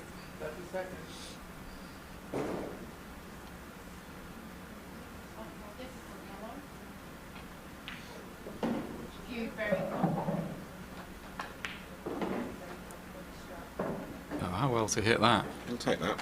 Didn't want the kiss, but it gives him a shot. It's a great test of queuing here, though. Long straight pot in the top right and top left hand pocket. Guaranteed position on the black. Yeah, it's a difficult shot, but he's Having a look in the middle bag. It's that very previous tight in one the he middle hit, bag. so sweet. Yeah, I think you might be tempted to just drop it dead weight in the middle. It's difficult from that angle. He's gone for it. Great shot. Well, this has been a more difficult clearance than he was intending it to be, but he's taken these very well. But again, Mick didn't get anything off the break, and an unforced error from Phil has let Mick back in, and he's now 6-5 ahead. A number of moments in that frame where Phil will have been looking at the table thinking, surely I'm going to get another shot. Mick kept it going somehow. But the story of the first half is continuing in the second half of the match so far. Yeah, it hasn't completely come alive yet. There's been a lot of quality from both players, but they're not blowing each other away at the moment. I think if they could start getting more first visit clearances, that will help. And the fact also that the breaks haven't been very good, they haven't split the balls up very well all the time, so that's made some of the frames a bit scrappier than they would have been. We've seen in the past that Phil's inspected the rack a bit more carefully than Mick, so I think we can assume he'll be supervising George Bradbury here, who I'm sure isn't desperately relishing this level of oversight that he's got so far.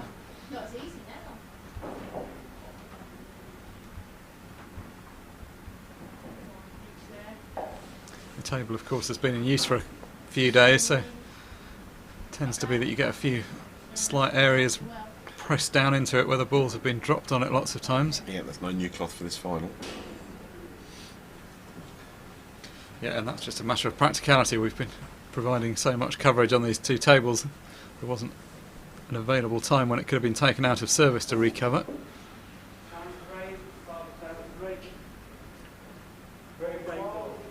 So a purposeful looking Phil Harrison steps up to break in the 12th frame. Managed to claw things back to 4-all, but he's gone behind again.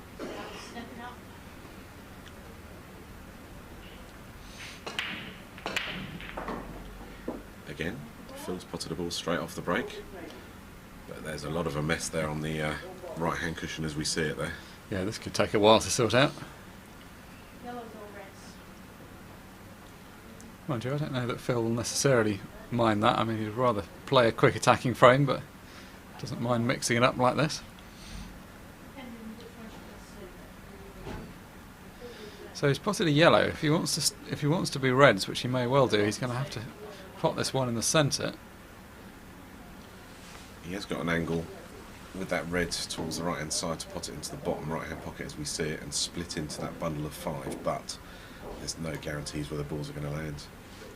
And actually looking at it, it looks like there's a 3-ball plant that might nudge the yellow towards, make it into a 4-ball plant and nudge that yellow towards the top right hand pocket. So first up he's going to pot this if he wants to be red. That's successfully achieved. So he's got decisions now. Yeah, I mean, it's not a bad shot. If he hits the join of the red and the yellow that are up near the baulk cushion, that should split things out reasonably well, but it's definitely trusting to luck.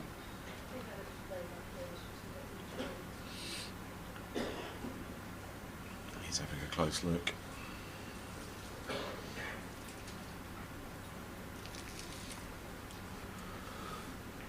You imagine he's going to want to get up the table and do that before he does anything with this ball that's over the bottom right hand corner pocket. I mean, there is an argument for getting it out of the way now.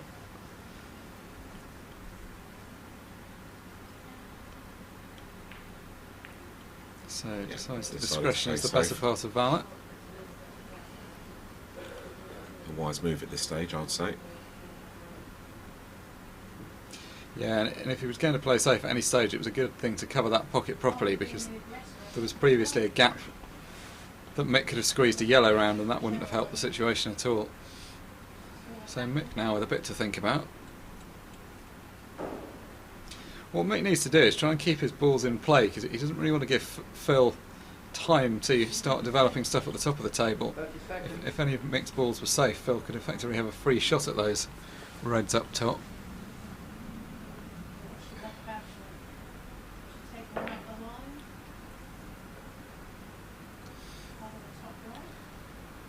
So Mick just playing a holding shot there, giving Phil just the red that's over the pocket an option for him. That it looks like I think he's just going to tap this red. He's not going to pot it at this stage.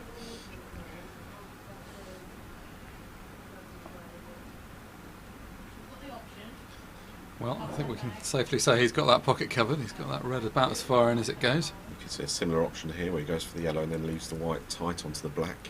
So again, the only option he's got is the red that's over the bag, and this time it's a little bit harder to keep that red up on the table, really. So yeah, that would be a good option. It's not completely straightforward to play from here, but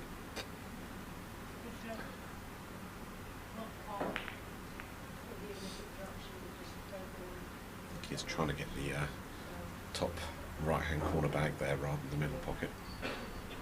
he'll be pleased that he's got all those yellows in play though, because that makes it a bit harder for Phil. He can't risk doing too much with the reds at the top of the table now. So does he want to play a positive shot and bump some of them out, or is he just going to play a containing shot and nestle into them?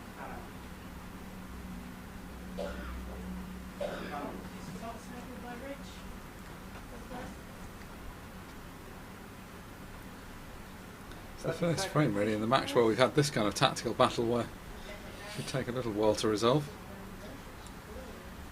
Yeah, because he doesn't really want to open them up at this stage. No, Not too much anyway. If Mick's yellows were still where they were before the last shot, he wouldn't have minded so much opening them, but the yellows are all in pretty good positions apart from the two in the cluster. There's more benefit for Mick for the balls opening up now. So again, just a containing shot. It's helped a little bit. He's flicked one red out and the yellows are well stuck in there at the moment.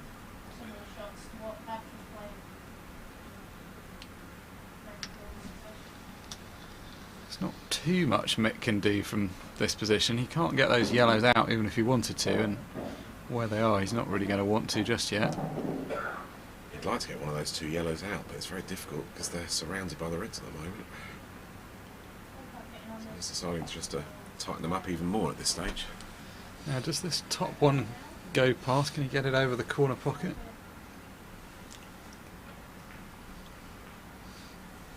If he does, it does give Phil, once he moves that red, it gives Mick the option, easier option for Mick to move the yellows out, because that red at the moment is acting as a fantastic blocker.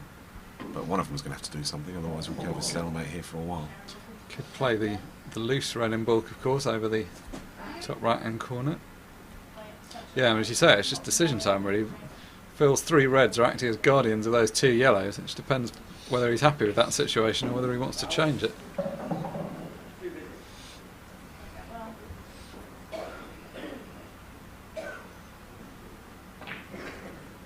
So yeah, Wow. Phil's taken the bull by the horns here.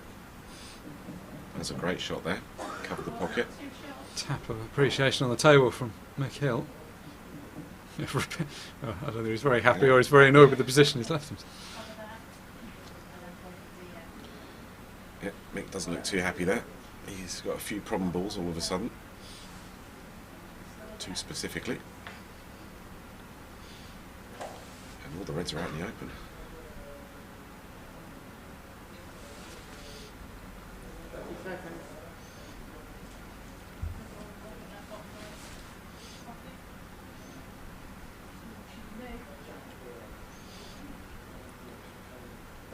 I mean, it was a great shot. Double this into the middle bag off the red, possibly. We'll cover the bag.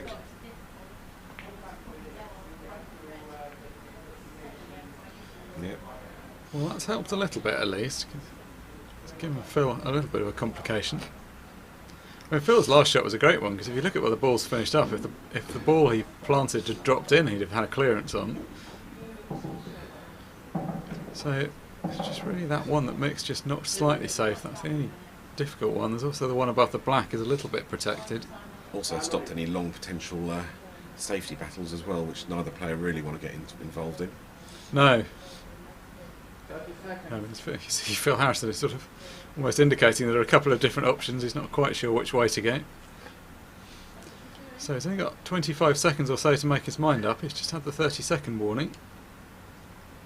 I need to get down fairly quickly to play this. Yep, now he's going to have to rush. Now he's getting running down out to of the last time. 10 seconds.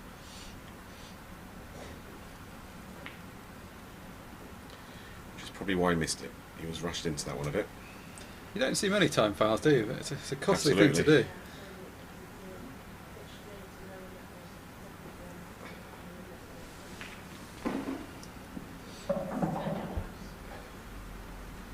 Yeah, the biggest problem ball for Mick is the one by the red, but yeah. He's looking to see if he can get that white there to pot it into the corner. And if he can get that kind of position, then at the same time he can actually bump the other yellow on the cushion into a more potable position. So Yeah, these are the kind of positions he relishes. This is a kind of difficult chance, but it is a chance. Important stage of the match. Still a fair way from the winning line, but over half the frames have now been played. 2-frame advantage at this stage can be quite big. So he's going to look to cross double it back into the pocket he's nearest at the moment. And nudging out at the same time. These cross doubles are the hardest ones though, with that much angle. If he plays it perfect, because he's got the other yellow into the left-hand middle pocket, this is a massive shot. Yeah, this could really unlock things.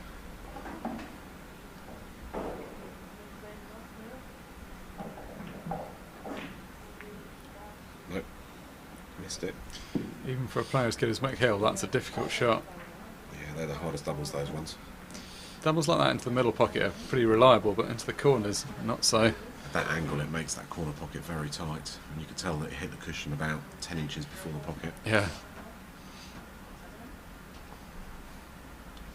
Bit of pressure now on Phil though. The yellow's all in decent possible positions, so can't really afford to let Mick back to the table. And obviously there's that red near the black now, which is a little bit awkward.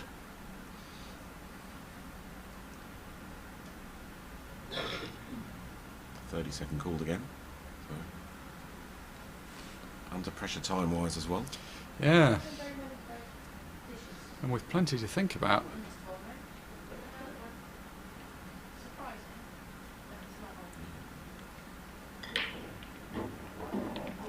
Looking at 4-ball plants, yep. Oh, what a shot. Played it well. You can That's- see that on the overhead camera, suddenly that was definitely a possibility. That's opened things right up. The black's gone a little bit safe, which may be an issue, but that's opened the reds on the left-hand side up nicely. Still got the one nearest to the left middle pocket isn't straightforward. Looks like he's got the perfect angle now just to pop the red into the bottom left-hand corner and nudge that red. He's guaranteed to be on the red in the bottom right-hand corner. Yeah, it's all about getting the right nudge though. You don't want to. What he doesn't want to do is nudge it up the cushion and past the pocket. It's just literally just touch onto it, brush just to let it into move a couple of inches, no more than that. Well, right now there's so much to think about. He's getting the 30-second warning Every shot. every shot. Yeah, he's played it well. Yeah, that's a really good shot. Made it look easy, but it's very easy to nudge those past the pocket. It's all about the black, and it doesn't appear that he's got the double into the middle pocket for the black, because that yellow appears to be in the way. Yeah, you'll have the option to move the black off the red that's over the corner, but it's not easy to move it in such a way that you're sure it's going to be knocked on, because quite a lot of traffic in the middle of the table.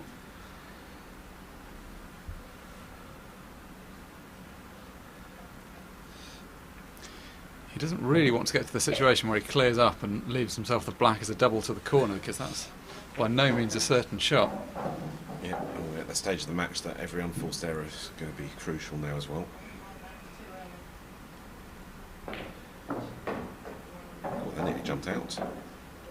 He's made it a little bit easier. Yeah, he's now put it, that's a great shot by the way, he's nearly put it in a position where he can drop onto it and pot it, whereas where it was tight on the cushion that would have been a bit too risky. So, this is looking like a good opportunity now. He's had to work for these though. I think there was a moment where he was worried he'd snookered himself on all the balls, but you can clearly see he can get through to the left of the black. He's just going to navigate his way to get position on the black for that last shot. Yeah, you can go either way. Well, that now confirms he's going to have to get to it off the one that's over the baulk pocket. He's probably going to want to leave the white around where the blue spot is, if you pretend it's a snooker table. It's going to be difficult to judge this last shot. He's going to have a dilemma between guaranteeing a shot on the black, but it being quite a tight angle, versus getting greedy and getting close to it, but risking snookering himself. He has got a massive pocket in the middle bag if he wants to. Just depends how much he wants the white to travel. Not ideal from the position there. So I still think he's going to aim for around the blue spot on the pocket here. It's a reasonable margin for error, but there's only a smallish zone where it's an easy shot. If he goes too far or too short, it's a fairly tricky shot on the black. Never easy when the ball's over the bag. Oh, Yeah, exactly. He's underdone that by a mile. Underdone it. Just decelerated on the shot there. I mean, he's underdone that by a long way as well. It's not like he's just finished just short. So another unforced error here by Phil. And Giving this- Mick a bit of hope here. I feel this could be very costly indeed. That shot right there is the difference between 6-all and 7-5 in this match.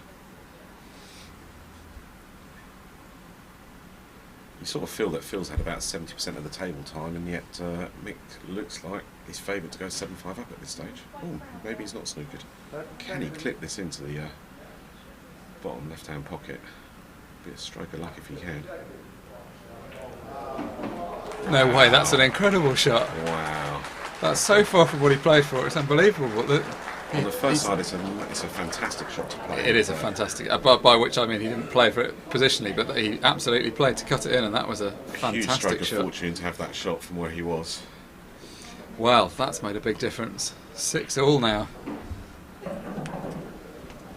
Wow, what a nervous moment for Phil Harrison. For a moment he must have thought he'd thrown that opportunity away and was going to go 7-5 behind, but pulls out a phenomenal cut across the table. So the players locked at 6 apiece now, still anyone's game. 12 frames played of this best of 21. Each player now needs a further 5 frames to lift the trophy.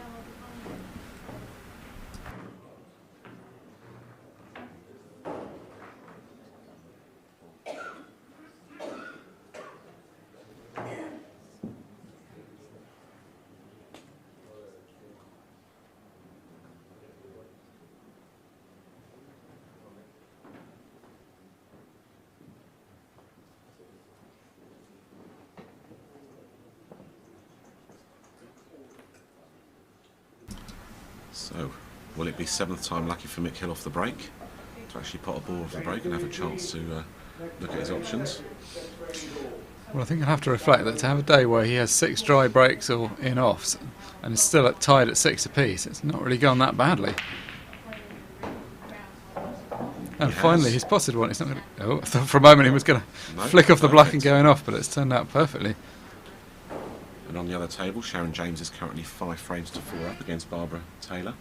So both finals have been very closely fought at the moment.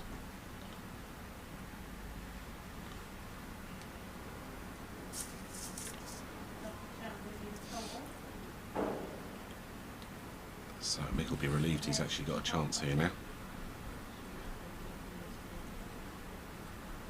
There's actually a case for both colours if he wants to. Whichever one he fancies the best. So he's opting for yellows.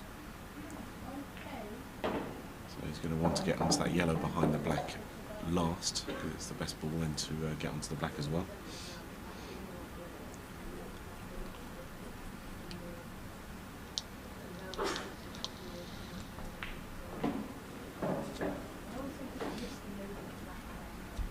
So Mick going to take these 2 at the top first and come back up the table for the yellow into the middle left-hand pocket possibly. It's all about getting position like final yellow is going to be the key to this frame here. This way he just needs accurate position on that last yellow. Just needs it like 3/4 ball as he just showed there, just to roll it in and get onto that bottom yellow. So this is the key shot in the frame. This one's just making doubly sure of it. If he gets this exactly where he wants it, the rest of the frame is straightforward. Could it be that after 12 frames he finally records his first clearance from the break in the 13th? Be a lucky 13 for him. Oh, he's overdone this. Slow down fast. Yeah, that's a bad shot there by Mick. And almost worse, he's just off straight the wrong side, so it's not even that easy to force the angle the other way. He's gone a foot too far on that one, so it's not as if he's just gone past too far. He's absolutely had a bit of adrenaline there and he's gone way past where he wanted to be. He's done the opposite of what Phil did. Phil completely underdid the positional shot to get on the black in the previous frame. That time Mick's had a rush of blood, as you say. The only advantage is he has left himself an angle but he's going to have to force the white round here, which is the last thing he wanted to do, of 3 cushions. And how's he played this one? He needs the white to stop now. He needs the white to stop. Okay, so he's got a shot in the yellow, but he's going to kiss into the black. So again, not ideal, but he's still there for the clearance. But he just needs to work out when he kisses into the black where that's going to go and where the white's going to go. Because the last thing he wants to do is snooker himself on that last ball, because that virtually gives the frame to Phil Harrison. So he's looking to see where the black's going to go. The white's easier to control because once he pots the yellow and goes into the black, the white should stop. It's just where the black goes that's the key.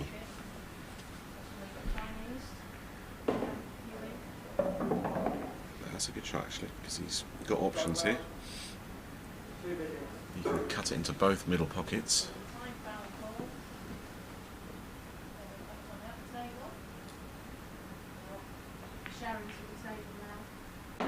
That's a great pot there, so yes.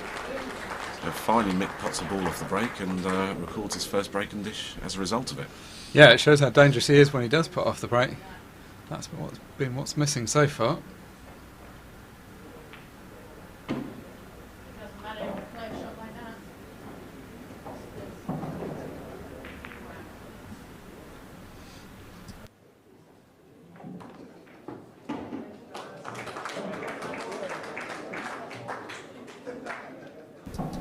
It looks like Sharon James has gone 6 frames to 4 up in the ladies singles final on the other table. So she's only 2 frames away from the title. Mick Hill is still 4 frames away from the title on this table. Yeah, a long way to go still, but it could go pretty quickly. We know how quickly Mick can reel off 4 frames. Also now he's starting to get the break working. Well, we'll find out. Yeah, if he gets another ball off the break next time, he starts whether to that's get a the break flash going. in the pan or whether that was what he needed to do. It's Phil Harrison, though, to break in this frame. Once again, a fair bit of time is being taken to get the balls racked up properly. Phil Harrison needs to stay in this. He's worked hard to claw it back to 6-all. Now dropped behind again. Frame 14, fell to break, trailing 7 frames to 6.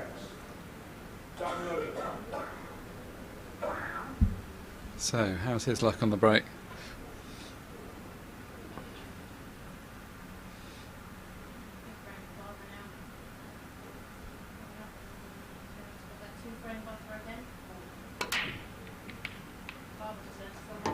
Yep, red's gone in. All the reds look nicely in the open as well. Yeah, Just needs the first starting red is the only issue. I don't know if you can see the one in the bottom left-hand pocket. Doesn't look like you can. no, there's a couple of tricky reds. There's the one in bulk that he could clip in. There's the one to the right-hand side of the black as we look at it. Maybe he can chip that into the middle. Yeah. Nothing ideal. Definitely wants to be reds though, because if you look, 2 yellows have stuck to the bottom cushion. There's a plant up in bulk that's pointing at the jaw of the pocket. I think he's going to cut that red by the black into the top middle bag as we see it. Because he should kiss onto the yellow and then actually it'll be guaranteed position on the bottom left-hand pocket. Nope, he's decided to avoid any cannons. He's going for a slightly harder red here. Oh, he's underhit that by a long way. But at least he's got reds. Yeah, his last scoring visit to the table a couple of frames ago, he underhit a positional shot and was a bit lucky to be left a different shot at the black from the one he'd expected. That time he's undercooked that quite dramatically. That was a thin shot, he needed to get quite a lot of pace into it to push it towards the pocket. I mean, this isn't, in a sense, the worst lead, because if you look at where the yellows are, you can't imagine Mick's going to make too much headway with them, but still, as we've seen repeatedly, you don't want to let him back to the table. In fact, virtually every single yellow is safe-ish at the moment, isn't it? So he's going to just try and take control of this pocket by nudging the yellow the other side of the red. He's underhit that as well. I don't think he's actually stopped Phil from potting that red now. So he'll be disappointed with that.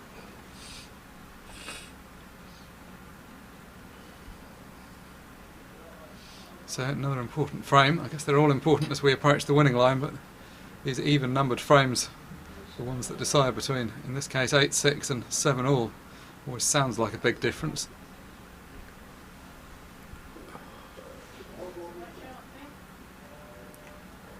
Still not straightforward for Phil. I think that red does go round the pocket that Mick's just tried to cover. That the red could be squeezed through there, but I don't think it could be bashed in at much pace. So it's going to need to be in good position. Yeah, I thought he missed that. So there's a few misses in this frame here. Yeah, and he could be in trouble because Mick's now got a choice of covering. Well, there's actually 3 pockets on the table Mick could cover, left and right as we look at it, or top right. Just try and apply some pressure. Is he looking at a 2-ball plant here to actually open up 2 of his tricky yellows? There's a risk involved in that. That But feels a if he bit gets- ambitious, doesn't it? If he succeeds, then he puts himself in a great position. Yeah, that was a danger. He'll be happy with that. Oh, he had a plan B. Yeah. I mean, to be fair, that was as he played it. He was looking at where the cue ball was going to go. It always looked very risky. Those balls were so far apart. But he's done the thing that mattered, which is to get that yellow in front of the red and get the cue ball in tight behind.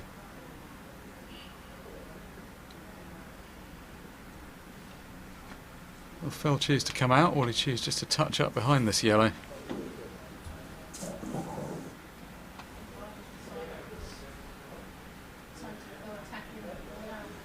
Yeah, it's elected to come out, so it's going to play twice across the table to rest on the red. Well, in fact, not to rest on the red, to double the red. What a great shot that's. Tell you, if that red goes in, that would really have changed the complexion of the frame. It's done well to get it over the pocket, though. So all the pressure back on Mick Hill. More options than when he was last at the table. There's obviously a pot that he can take on in bulk. There's also the ball down the left-hand side of the table, which pots, or he can choose to rest it over the bottom left-hand corner pocket to try and tie things up. It's not really a clearance opportunity just yet, so you imagine he's going to maybe pot a ball or two first, but you imagine he's going to be working towards some kind of safety option.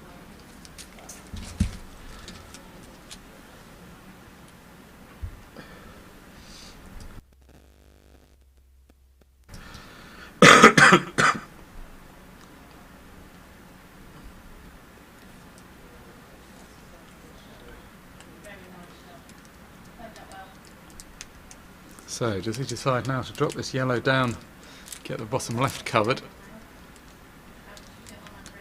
All the red's now in possible positions, so Mick needs to try and tie things up, assuming he's not going for anything attacking.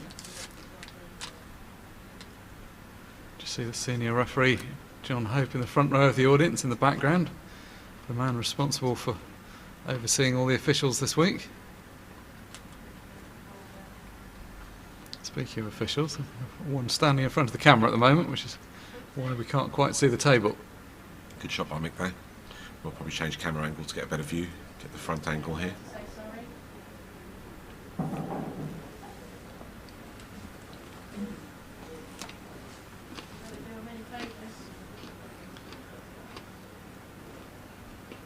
So it was a great effort his last visit to the table. Phil Harrison almost managed to pot a red out of the snooker, which would have been one of the shots of the championships, twice across the table and then double the red the other side. Got it over the pocket, but the fact that he let Mick back to the table has proved pretty costly, because Mick's now tied up one of his reds. And all the yellows go, apart from... No, he's got the two yellows in the middle there by the black are slightly harder, so...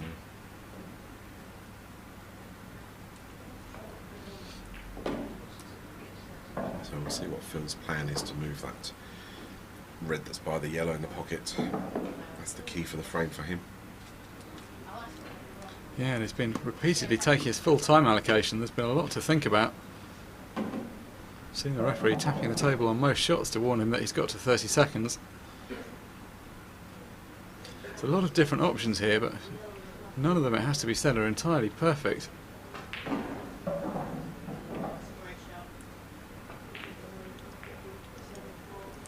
Just had enough there, but I think he's actually left a gap there for Mick as well, but Mick said that was a good shot. I don't think either of players have reached the heights they played in the semi-finals as yet in this final. No, Mick was just devastating. The semi-final I was commentating on against Eddie Barker, which he won 10-3 in the end. Ed is a terrific player, and we just saw so little of him. Mick was just absolutely rampant. Every time he was anywhere near the table, he'd cleared it up.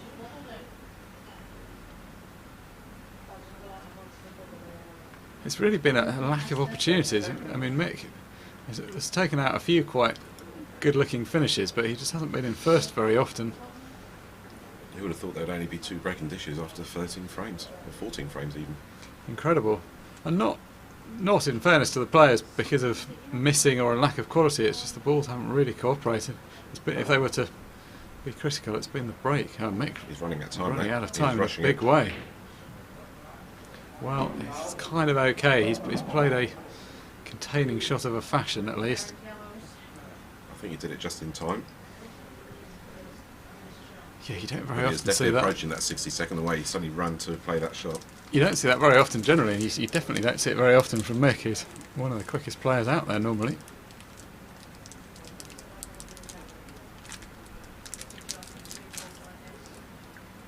So, Phil can take on a pot if he wants to.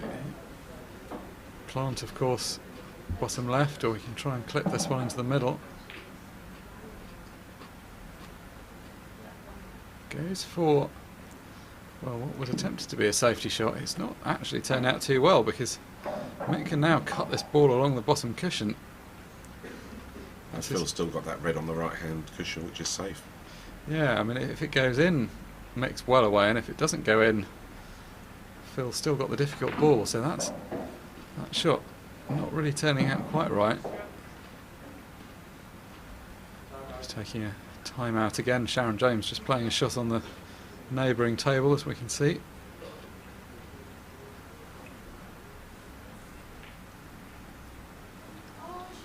Which was a black, and she's missed that black.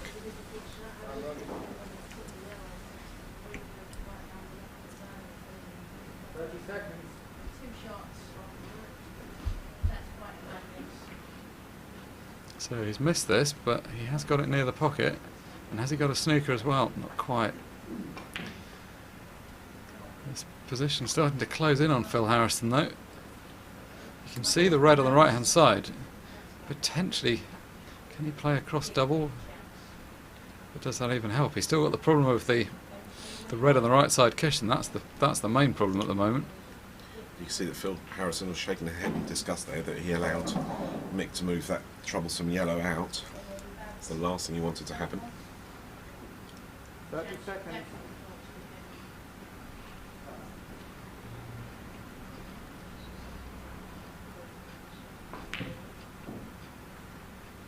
Well, he attempted the double. It didn't look on. He had to force it in the hope that he could force the angle, but just had too much of an angle there. Well, if you look at where he'd finished as well, it wasn't like he was exactly out of the woods, even if the ball had gone in.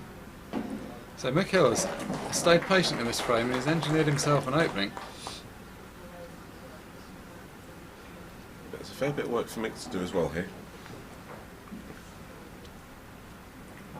So they were flooring on that.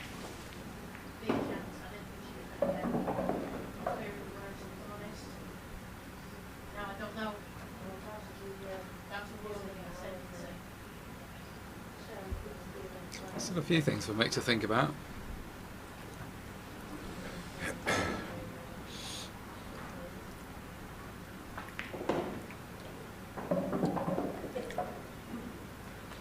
So that's opened up the path of that yellow into the right hand centre if he wants it. The one that's to the right of the black. And the problem he's got is he can't use the bottom left-hand pocket, which does make positioning so much harder for those 3 balls. They do go into the left-hand middle, or even the left-hand corner. One of them does. He's just got to think this out a little bit. Depends what angle he's got on this yellow at the moment.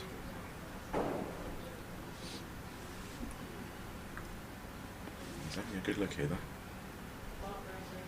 Feeling that she's curved. You might have to force this angle a bit, make a bit of an angle, punch it across. So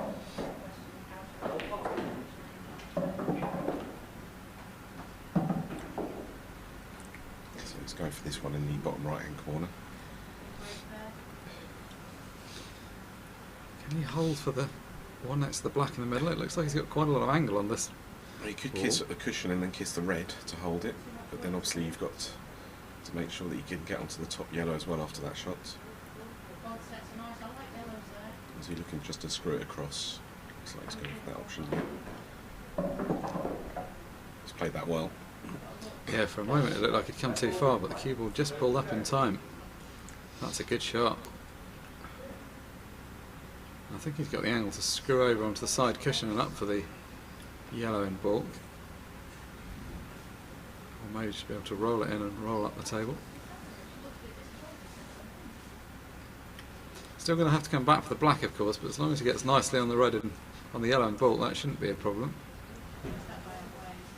So as it happens, he couldn't get very close to this, but this pot's still perfectly makeable. It looks like he has to go around the red towards the top right hand pocket here. Avoid any kisses. That's the key. Yeah, it's just about the right angle to do that. He's going to come close to the right hand side of that red though. It's slightly in the way. Trying to develop, which concentrating a bit too much on the red and black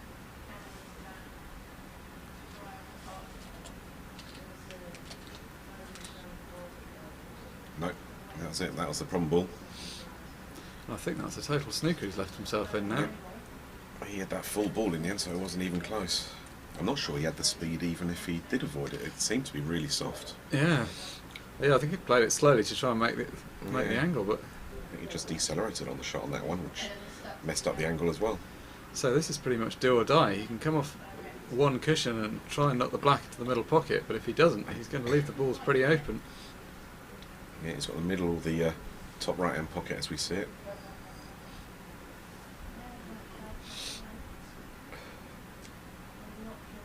It's a low percentage shot. There is a chance there of potting it. No, halfway between both pockets. Unlucky there. So does Phil Harrison want to take the difficult red down the cushion on immediately, or is he going to go about the other ones first?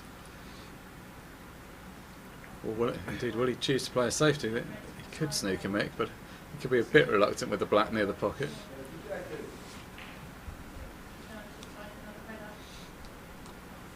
Yeah, will he go for it now, or is he going to wait to actually... He opens the whole thing up if he pots this one, but it is a missable ball. I think he's going to wait until he's just slightly straighter on that ball. There's no need to go for it now. 30 seconds.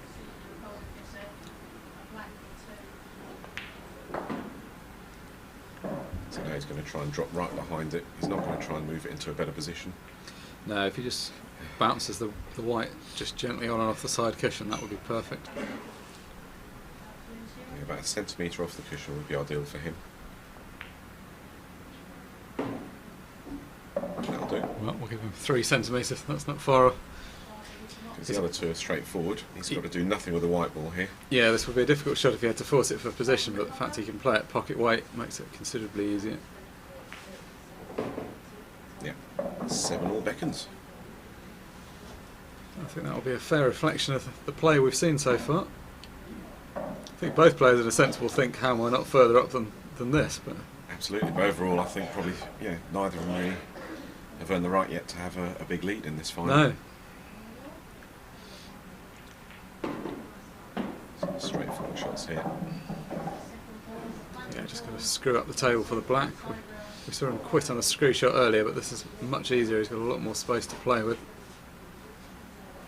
In fact, able to hit the side cushion, which just made it a safer positional shot.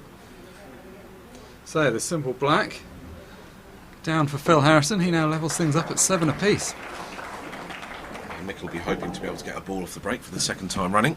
Yes, we'll find out whether the last one was a flash in the pan, or whether he's found the measure of the break now.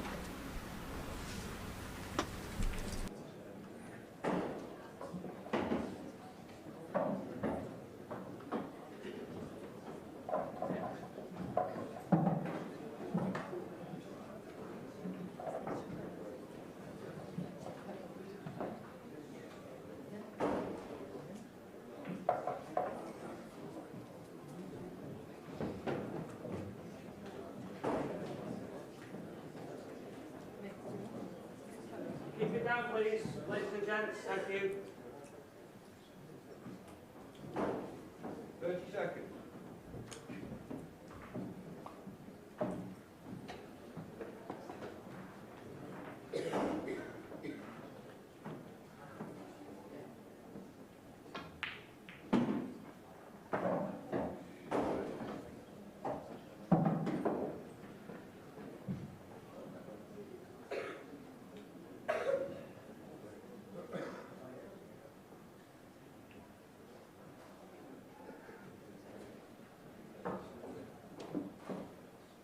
Frame 15, makes a break, 7 frames all. Time running. Mick Hill then to break off in frame 15 with the scores tied at 7 apiece. Yep, he's got a yellow off the break. White not in the best of positions in the draw, but he'll settle having a ball off the break straight away. Looking at where the balls have landed, I think he's limited in his options, and the only pot he's got on is red in the middle pocket, I think. Yeah, he's potted a yellow, but you can't see any of the yellows. That gives us a better idea. So, Yellow balls, good way. and that's because he lost the white ball there a little bit. So that he's literally only got that red in the thing cut into the middle right-hand pocket as a starting option. I wonder if. What can you see? Can you Okay, see see the this yellow. yellow? Maybe you can see the yellow there, just underneath by the black. Ooh. Well, he could evidently see enough of it to pot it because he hit it too thick. Well, that wasn't close at all, was it? That was very unlike Mick Hill there. Yes. You don't often see him bash a ball into the jaw of the Absolutely. pocket. Can't remember last time he missed a ball by that much. So Phil comes to the table on reds. Problem is the ones at the top of the table, those two in the top left-hand corner, I don't think that was a plant towards the corner, so he's got to do something with those. The ones down this end are nice enough. He's got plenty of choices for a starter. 30 seconds.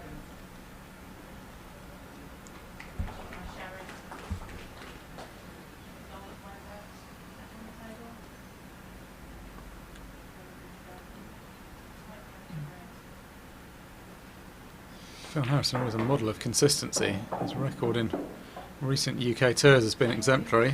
Every time he seems to be in the final or thereabouts. He's probably just overrun that positional shot by a couple of inches. He wanted to be dead straight.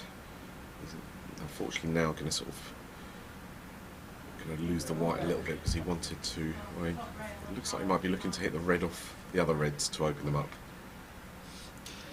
Yeah, that's. I think if he rolls it in, he won't be able to go for the plant because the two yellows are going to get in the way.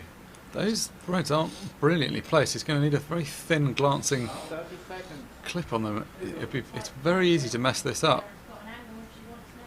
He's got to decide which one to go for. Normally the furthest one. Yeah, you'd think the far one, but he's going to hit it very thin. Yeah, that was always the that's a risk. Danger with that. Yeah, how's it finished up? Now, has Mick pop that one that's closest to into the middle pocket? Because that will be a massive advantage if he can. Yeah, if he can, he'll only have the one difficult one. It won't be have that a look. hard. 30 seconds.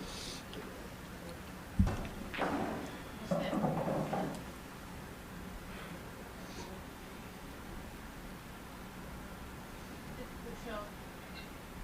I think we'll foul the player now. 30 seconds.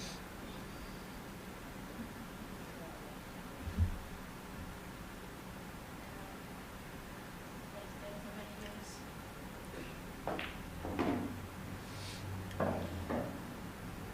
So evidently couldn't pot that one there. He's got a choice of doubling it or looking to drop behind them at some stage.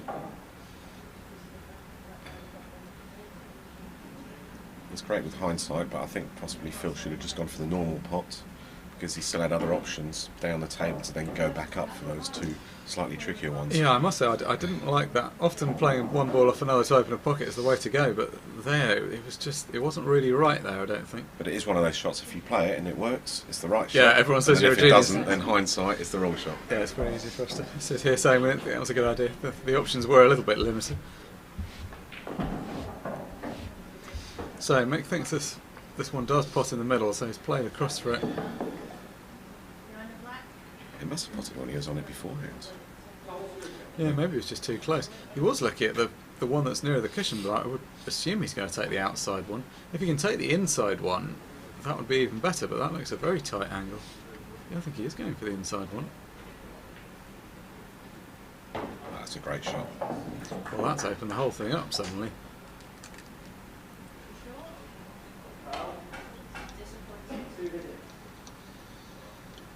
And this is what Mick can do to you. You can be in a position where you think surely he can't clear up from there. And I think that's why Phil went for that shot in the first place, because he felt he had the element of safety the way Mick's yellow balls were. And even there, I mean, yes, that was a simple shot into the middle, but he's played the positional side of it just perfectly. Just wants to leave the white sort of towards the middle-ish of the table so you can screw back for the black. You can have the black in both pockets here. Ideally he wanted to be a bit more out in the open, I would imagine. Yeah, if those two reds weren't there, he could have just played it around the two cushions, but he can't really do that, I don't think. He's going to have to screw straight back.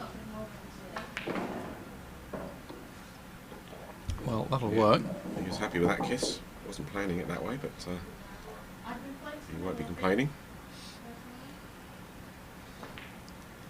So, black ball down. Mick Hill again ahead by the odd frame, now leads by 8 frames to 7. Oh, she's left it up. Starting to look quite dangerous. You still think Mick looks slightly the more dangerous of the two players in amongst the balls. You feel he's got more control on the white ball, don't you, when it comes to clearing up? Phil doesn't seem to have the white ball on a shoestring just like Mick does at the moment. No, which is unusual for Phil. He's normally pretty tight with the white. But to be fair, he's got the break. If he breaks and dishes, it's 8 all again, so Phil's right in it.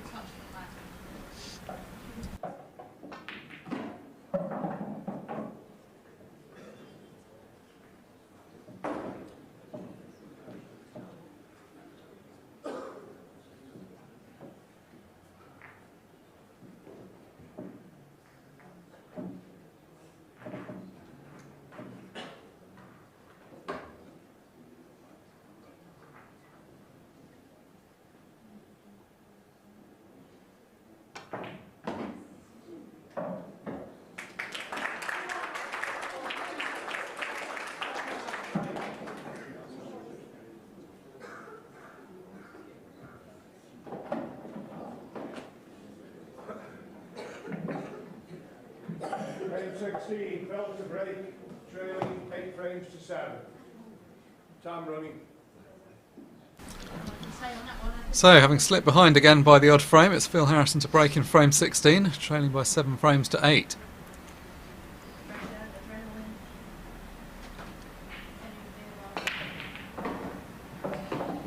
Oh, he scratched out there. He Oh, did put a ball off the break. look Oh, at look at this. these balls. Look at this split. This is going to take Mick Hill about 30 seconds to finish it. Absolutely. Yeah. Put it down. Let me do it.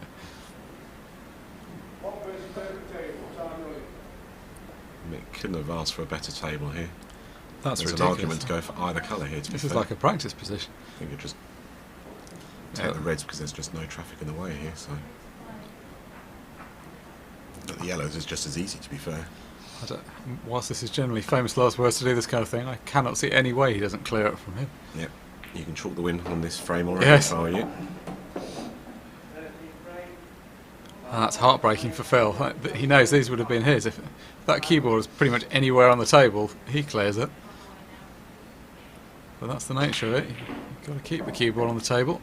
You can see a lot of the players that have been playing in this World Championship watching eagerly this final.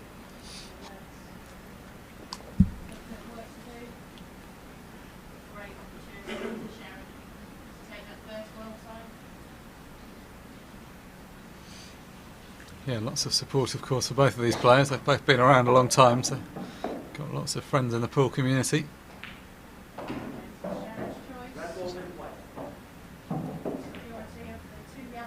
Ooh, that I was going to say, that was the only potential for him. I don't believe it. I do not expect him to miss that shot, though.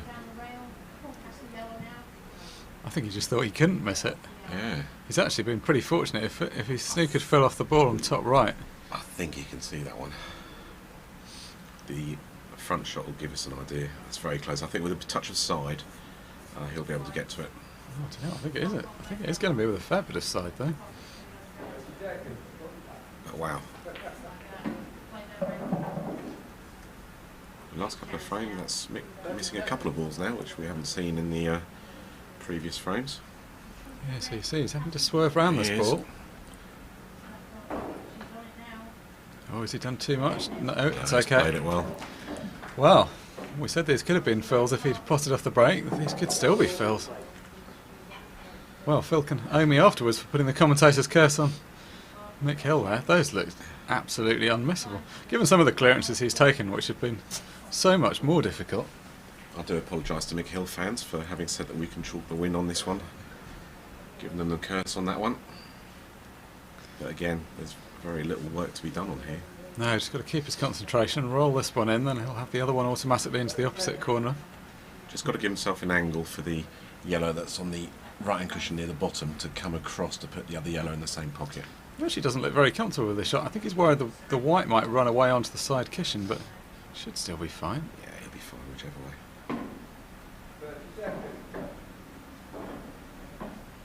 He won't mind the white being too close to the side cushion here because he'll have the perfect angle just to stun it across and leave himself perfect for the other yellow.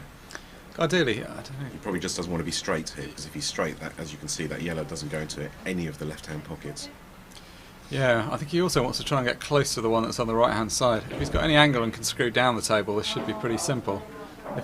Depends how straight this yellow that he's about to pot is.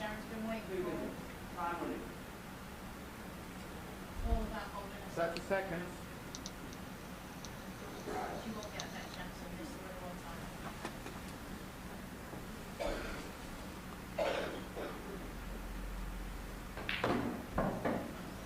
So Phil couldn't do that much. Now he's left this quite straight. Has he got enough angle to screw across? Looks like he might just have the angle. This is pretty tight though. This ball isn't far off being straight. Big shot in this match, this one. It's got down relatively quickly for this. Oh! Didn't get into it enough. Yeah, it was a bit straight. He was just trying to force it. He didn't get through it properly. Wow, what a let-off. It's been a huge let-off from Mick to let Phil in, and now it looks like he's thrown it straight back. This now becomes a massive frame. Whoever's going to lose this is going to be gutted, this frame. I think if Phil loses this as well, that could be In the ladies' close final, to being the writing on the wall. ladies' final, Sharon James is 7-5 up, first to 8, and she's actually got 2 visits with just 3 balls left to pot, so she's got a great chance to become world champion for the first time. So he's going to try and come off the cushion and cut this yellow in from the looks of things. These shots are always difficult. Yeah, I mean, he'll hit it obviously, but to knock it in, it's not a high percentage shot. Missed it completely. Well, I say hit it obviously. It won't. Not that Mick needs 2 visits, yeah, but it makes very little difference. He'd be clearing up anyway. So this frame gone for Phil Harrison. It looks like Mick's going to have a 2-frame advantage. Also, psychologically, Mick would have been feeling so bad after he messed that up if Phil had been able to punish him, but now it'd be pretty easy to forget that bad missed pot on the left-hand side. Phil Harrison's so close, but he's going to have to do this the hard way if he's going to win this title. 2-frame lead at this stage of the match is massive now, and he's got the break in the next one as well. If he can put a ball off the break, he's got a great chance to get on the hill if he can clear up there, but yes, currently 9 frames to 7 to Mick Hill, first to 11.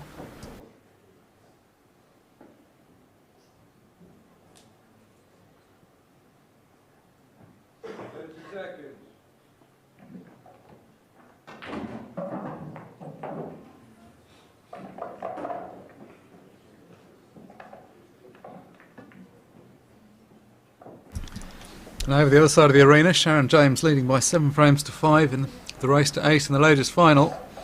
She's just about to get down to take the final black, but it's not an easy one. So she's composing herself, getting down now. And she's missed it. Lifeline for Barbara Taylor in that match. Yeah, it's a terrible feeling. She knows now she's had a black to win the world title. Will she get another chance?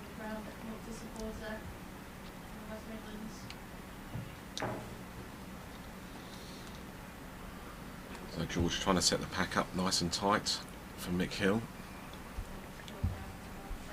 His break has improved over the last few break-off shots that he's done. We'll be hoping for the same kind of progress. Ideally would like the white to be in the middle of the table this time. Yes, where he left it last time didn't make life easy. So, big powerful break. Is anything going in though? Yes, it is. Red ball down. Does that yellow go past the red down the bottom? It looks like it does. Again, there's an argument for both. But going for yellows because they're tying up the black, I think would make life easier, but as I said, there's option for both here at this stage. Well, that's out of sight. It's not quite as easy as he'd have liked, but it's a chance. And it's an easier chance when you're 9-7 up than when you're 9-7 down, for sure. Crowd starting to build. Also spectators on both sides of the table, or on both sides of the arena, on the far side of the ladies' table and on the right of this table. Oof. Wow. That's the third ball he's missed in the last few frames now. Yeah, it's not quite as bad as the miss in the last frame, but still. It's an open table now, so Phil has the option of both colours. Yeah, as you were saying a moment ago, this hasn't quite hit the same height as the semi-finals. They were both so clinical. Here, there's been a couple of slightly scrappy mistakes. But sometimes these matches have far better tension for the viewers to watch. Absolutely. Rather than just breaking dishing all the time for fun. Well, look at that last frame. We were complacently chalk it up to Mick Hill. We'd then probably have given it to Phil Harrison, but then 2 twists in the tail.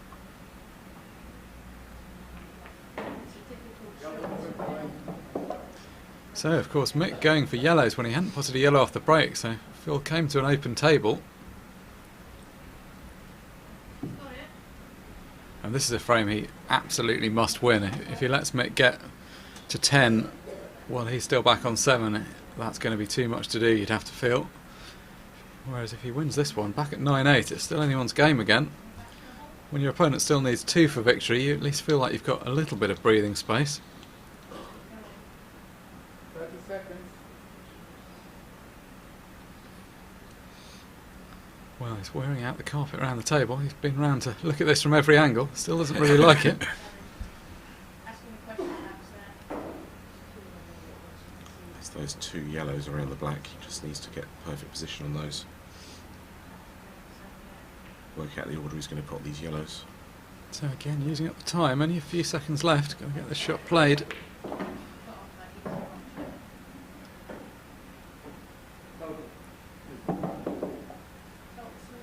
It's generally a fairly generous time limit, 60 seconds. We've seen a move to having time limits more often in sport these days. Snooker has some 25-second shot clocks for things. Yeah, I can see the shot clock going down in pool, to be honest. I think probably about 40 seconds would be about the right time, really.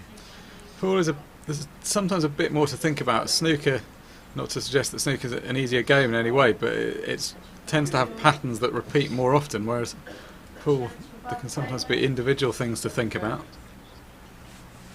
But the idea of shorter time with possibly one extension wouldn't be a bad idea.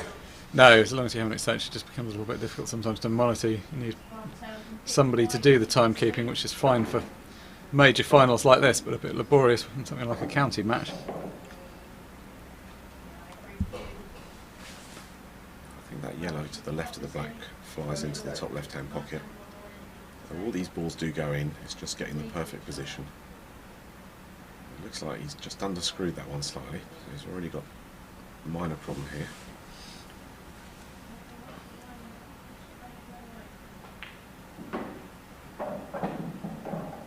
He's played it well. Yeah, he's played that really well. It's quite difficult to avoid all the traffic there. It's not completely out of the woods though.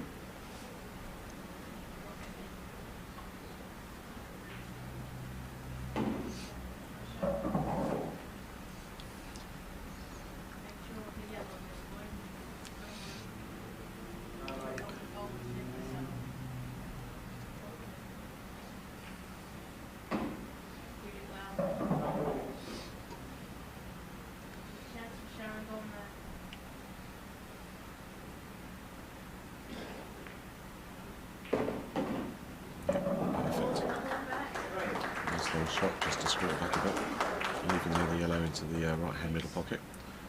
On the other table, Barbara Taylor's managed to make the most of Sharon missing that black, and it's now 7-6 to Sharon, first to 8. So both matches going the distance. It's worked out pretty well. The fact both matches are going on at the same time and are both going the distance, it's building the atmosphere in the arena. Phil did not want to screw the ball onto the cushion there, so he's put a lot of pressure on himself now on this shot. Yeah, he's left the pot difficult, and he's also no longer a guaranteed position on the black. I think he may have to try and kind of brush off it. Yeah, does he have to go for the long pot and follow through? Does that black go into the bottom right-hand pocket? We'll see what he does. He's playing this really quickly though.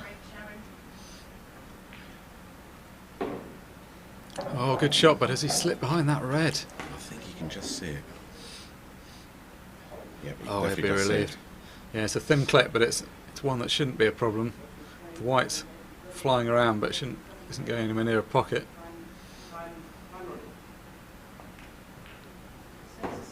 Yeah, great shot there by Phil. So it brings it back to 1 frame in it. Nick Hill now leading by 9 frames to 8. Well, whichever player does go on to win, they've both made a decent game of this. I think they'll both feel they could already have won the match, so Absolutely. there'll be an element of disappointment whoever loses. Yeah. There's always an element of disappointment, of course, losing in a world final. But I don't know if I can't think of an occasion Mick's actually lost in the final before. I can't either. I don't know, he may have We done need in a his early days. statistician to tell us that fact there. He did. I remember back in the late 90s, early 2000s, it took him a while to win. I think he won his first title in about 04. He'd been one of the preeminent players in the world for a few years, and everyone had been tipping him as a winner before that moment. It took him a little while to win the first one, so maybe he did in those days, but in recent years he's made it look pretty easy. He just reached the final and win it. Gareth Potts, of course, was the first player to reach 3 world titles, but Mick surpassed that record a little while ago now.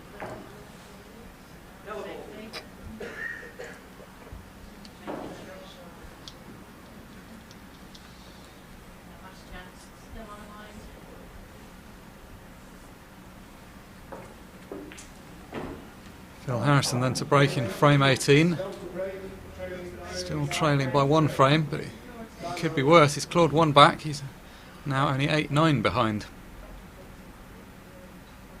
Yeah, so Phil Harrison, having won the World Championship in 2009. Mick Hill was the first person last year to win it on 4 occasions. When he first won it in 2004, followed it up in 2010, and then more recently 2015 and 2017.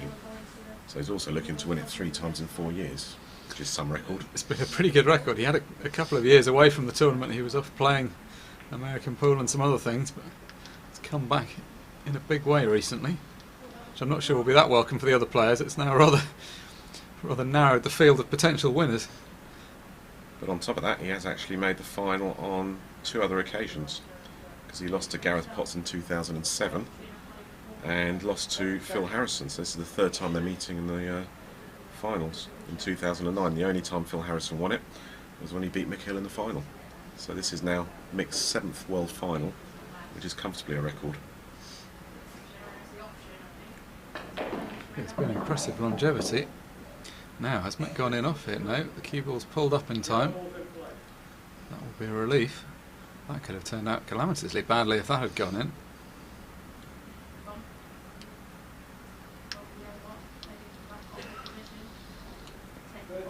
Not in prime position though. May still have a yellow to the centre.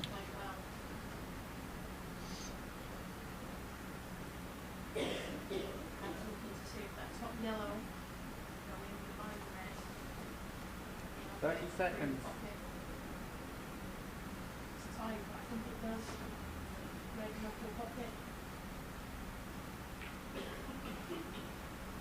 Yeah, we did have a yellow to the centre. It's got this one yellow that down the bottom right hand end of the table, a little bit covered up, although may be possible to get to it. And of course the black ultimately could be an issue because that's kind of tight to the cushion at the moment.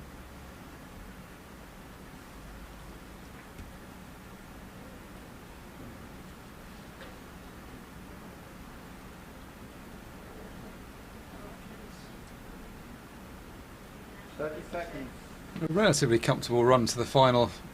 Mick Hill hasn't lost more than 4 frames in any of his previous 5 matches in this tournament.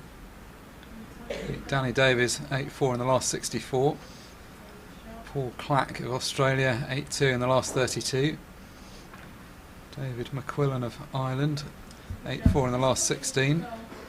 And then met a couple of the big English players. Giuseppe D'Imperio defeated 9-4 in the quarters. That was a big result for him, and then followed that up yesterday with a 10-3 win over Eddie Barker. He played really well in that match. Eddie Barker's a tough player and had very little chance. So this is the first close match he's had all tournament then, isn't it? Yeah, he's already conceded twice as many frames as in any of his previous matches. Yeah, Phil's definitely trying to level the match up here at 9-all. A couple of tricky balls there, the red at the top and the black on the side. Phil Harrison's been pushed a bit further on his route to the final. And actually quite a tough opening match against a lesser known player, Wasim Olite of Mauritius, 8-5 in the last 64. That could have been a banana skin. Then beaten some well established players since then. Matt Brearley, who's established himself as a force on the UK tour recently, was an 8-6 victim to Phil. Ooh, he got stuck on that one and can't see it. It looks like it by his reaction. Wow, what a place to end up. He was trying to nudge the black out into a more open position, but you couldn't have foreseen him touching there. And actually I'm not sure that red goes anywhere either, on to the left of it as we see it. Do we? It doesn't look like it's touching, so I wonder if he can just do a little swerve shot to just get round it and put that red in the middle still. This is the difference. If that's 2 millimetres away from that ball, these are all roll-ins, but apart from the black, of course. But that's really changed the complexion of things.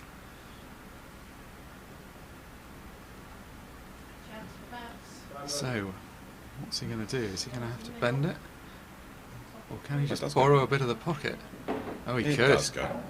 He just Unnecessary head expression shake, sort of- yes. Yeah, exactly. Well, even from the overhead angle, it did look very tight. Just playing with us. So, the only issue is going to be the black, which you assume he's going to just have to double in the middle pocket. It's in a position where, if he just leaves, if the white was somewhere near where it is now, somewhere near the centre line of the table, it's a relatively simple back double into the opposite middle. There's of course also the problem of the ball he's just played on. Almost got a bit too close to that, but that's okay. Yeah. That ball, it's important to get out of the way because it doesn't offer as ready position as the other ones. I think he's just got enough angle to bring the white back up to the middle of the table. That's where he's looking to get to. He's got to hit this right because they do rattle if he just misses it by a couple of millimetres. He's just waiting for Barbara Taylor to play her shot on the left-hand table. While he does that, let's continue with his record to this final. Beat Matt Braley 8-6 in the last 32. David Rothall of Australia was his victim, 8-3 in the last 16. And then two very promising, very strong England players.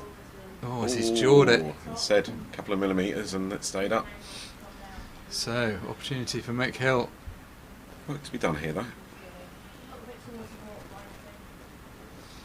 Phil Harrison defeating Mike King 9-3 in the quarterfinals.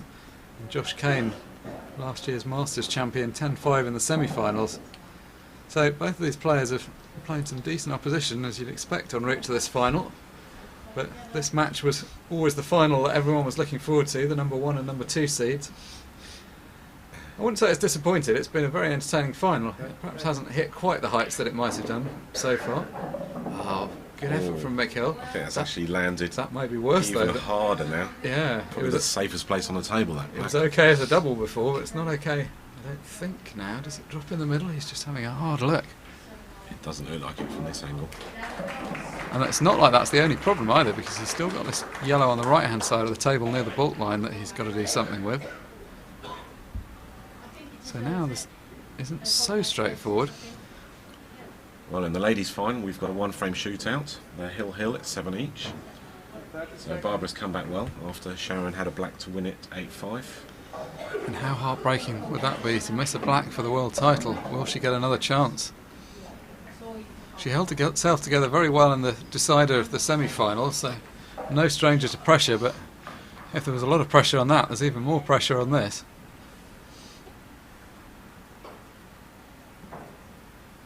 Somehow, whatever recognition you get within the pool community, and both of these players have a lot, the cachet of a world title is pretty hard to beat.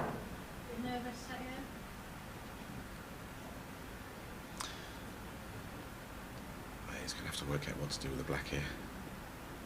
30 seconds. Yeah, it's now not in an easy place to cannon either. He hasn't really got any balls that are going to get to it. And of course, this is assuming he deals with the yellow. He's also still got the problem of the yellow on the right.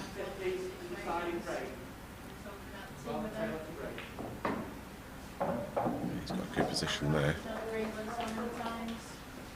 He's a bit unlucky to be tight on the cushion. Yeah, He's ideally wanted to be just a little bit off the cushion. he's got a problem here though. It looks like it must drop in the middle pocket if he can get just behind it, underneath it, as we look at it. Has he got the right angle? Because if it's not No, the now natural he's angle, it's looking- going to be hard.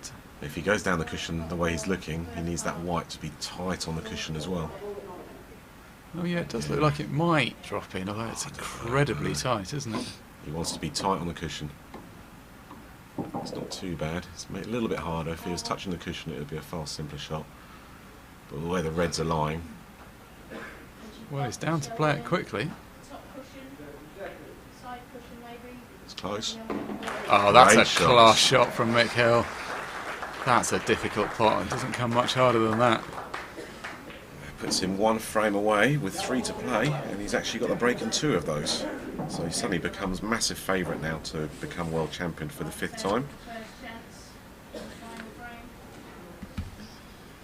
Wow, it's a game of fine margins. He only just got onto that black, but he hit it so well down the cushion. So heartbreak for Phil Harrison. That could have been 9-all, but that went south.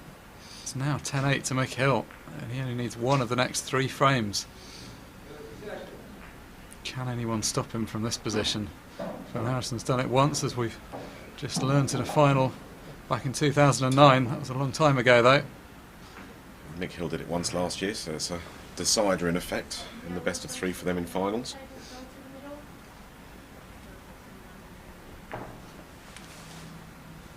If points were awarded for consistency, Phil Harrison would have been a multiple world champion, because he's been knocking on the door of the title for a long, long time.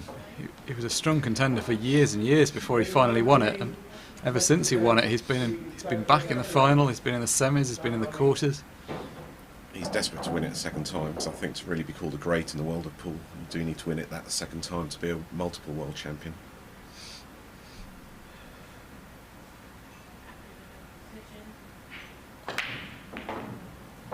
So he's putted a yellow off the break straight away. How are the rest of the balls looking? There's a bit of congestion in the bottom right hand pocket. But actually, do you know what? Oh, can he see it? Is there the gap there? I think this could be okay. There are ways of opening up each colour around that bottom corner.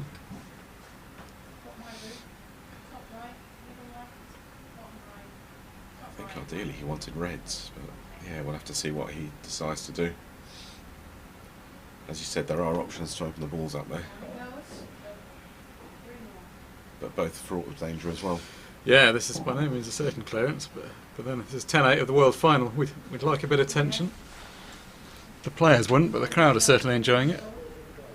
And tension, of course, on the other side of the arena where the deciding frame is being played. So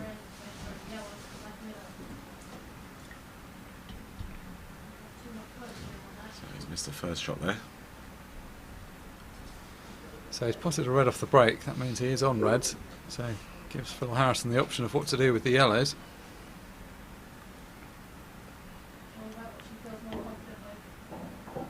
If he was down the other end of the table, to the left as we look at it, the options will be a bit greater. From where he is, there's not that much he can do. May have to just try to tie things up in the bottom left a bit tighter.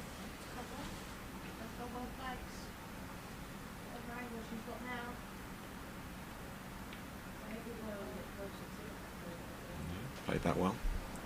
Well, yes, he has. He left a 3-ball plant. Yeah, I'm not sure he's going to be too happy with that, although at least he's left things relatively difficult for me.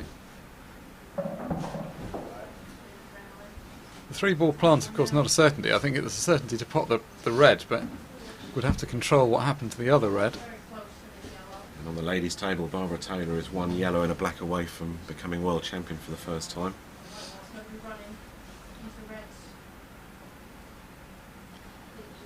So both approaching the end of the matches here. Yeah, either of those ladies would be a worthy winner, as would either of these gentlemen.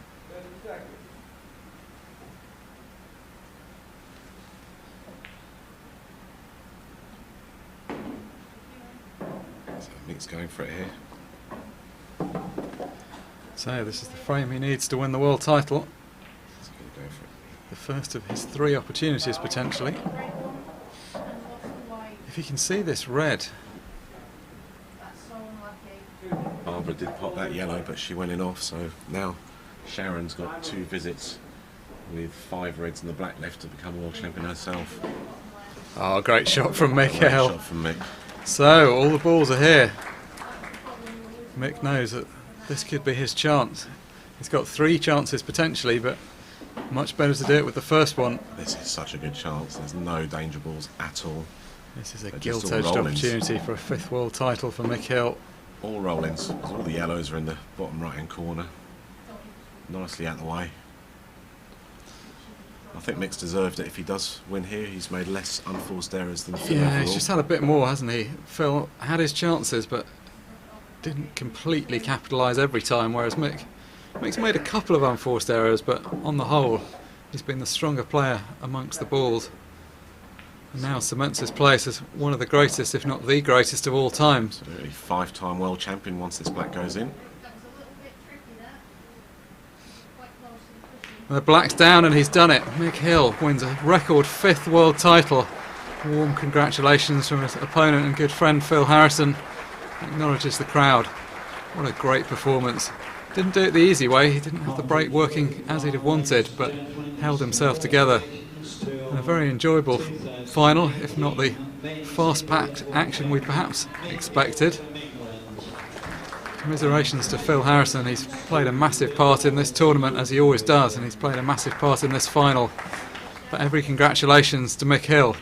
He prevails by 11 frames to 8.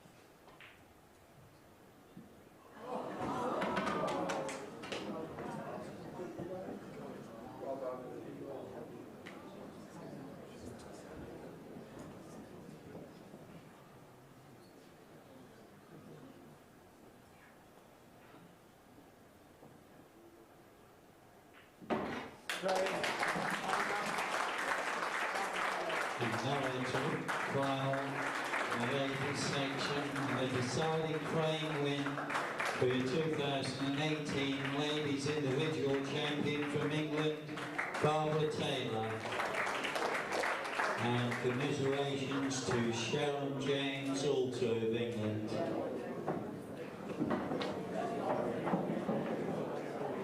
Ladies and gentlemen, these two finals have both finished simultaneously, so conveniently, please a big round of applause for both the finals. The ladies, two wonderful matches.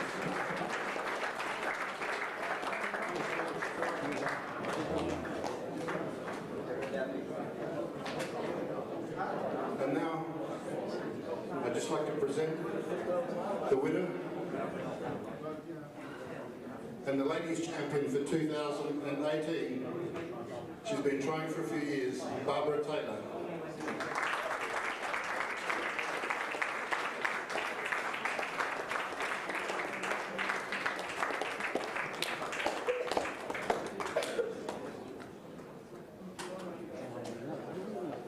I think it's appropriate that you say a few words. Thank you. That's it. I'll smile.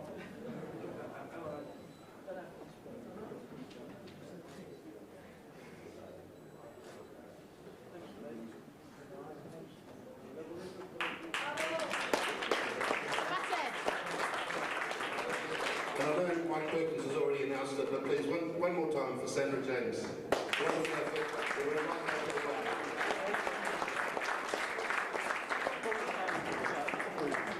Sharon James.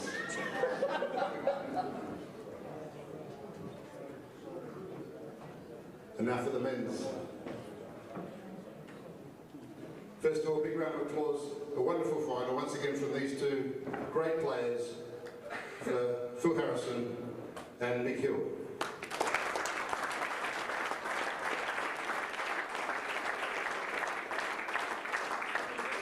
So, wonderful effort, Phil, but once again, he got pinned, and they won it a couple of times, but this guy just seems to finish across the line a little bit more times than others. Big round of applause, ladies and gentlemen, for the runner-up, Phil Harrison.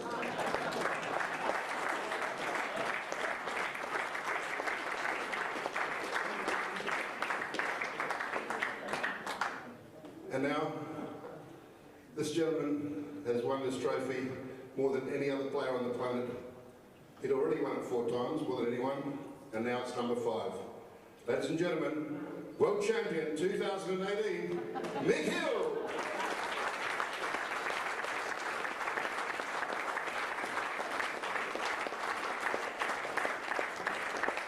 No, we're not going to let you say a few words. Right, you know I like the sound of my own voice, so I'll say a few words. It's kind of a strange ending because obviously I'm on the black.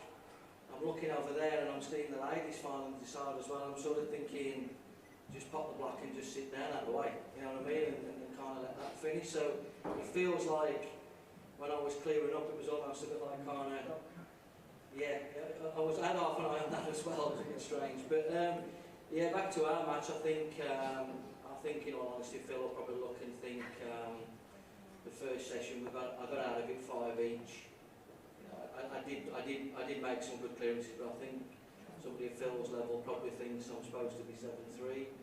So I got out of there at 5 each. I was over the moon really, and then sort of when it got to the back end, it felt like a couple of old soldiers who were just trying to get it done really. It's not many people sort of kind of can relate to it, but as you get older you get more nervous, and the nerves just get more and more and more, and you start second guessing what you're doing. 9-7, I've got 7 balls over the pocket and somehow couldn't get out because I just talked myself out of it and got away with it, come back to the table and so on and so on and so on. So sometimes, like, you know, we're out there and, you know, me and Phil are best of friends, and, you know, we at the World Championships we root together, and we like breakfast together, we're laughing and joking before the finals happening, and even through the final we're laughing and joking, and kind of, you're half doing it because you're so nervous, then you want to kind of like play it down and this and the other, but yeah, turn me up, have you? Time foul! Boring everyone, is that what it is? But no, you know, you got the World Championships, and what a lot of overseas players don't always see, even though you got the stream and everything, Phil's arguably been the best player in the world for the last 4 or 5 years. And I feel like a bit of a fraud because I'm coming in the final. You are? Yeah. But particularly on the 8-foot table last year, I felt like, oh, this is a little bit, it doesn't quite feel right. We come back to the 7-foot table, well, the first time on the 7-foot table, and at least I feel like I have beat Phil, who I do think is the best player, and he has been for the last 4 or 5 years. So at least I've now done it on what I perceive to be a genuine match on a 7-foot table. So, as I said, not many sort of people know that, you know, he wins every week. Every tournament he goes to, that he wins. I didn't want it to go close because I thought I'm probably going to choke and he'll knock him in, kind of thing. But yeah, I'd love to feel like a bit gutted for him, but it is what it is. And you know, thanks to everybody for the support that I've had and for the event, and the old cliche, I suppose I'll be back next year.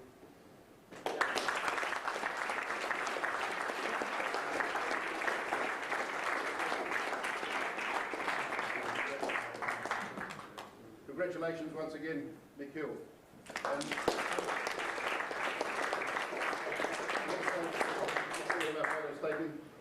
To the referees, timekeepers, all the administrations,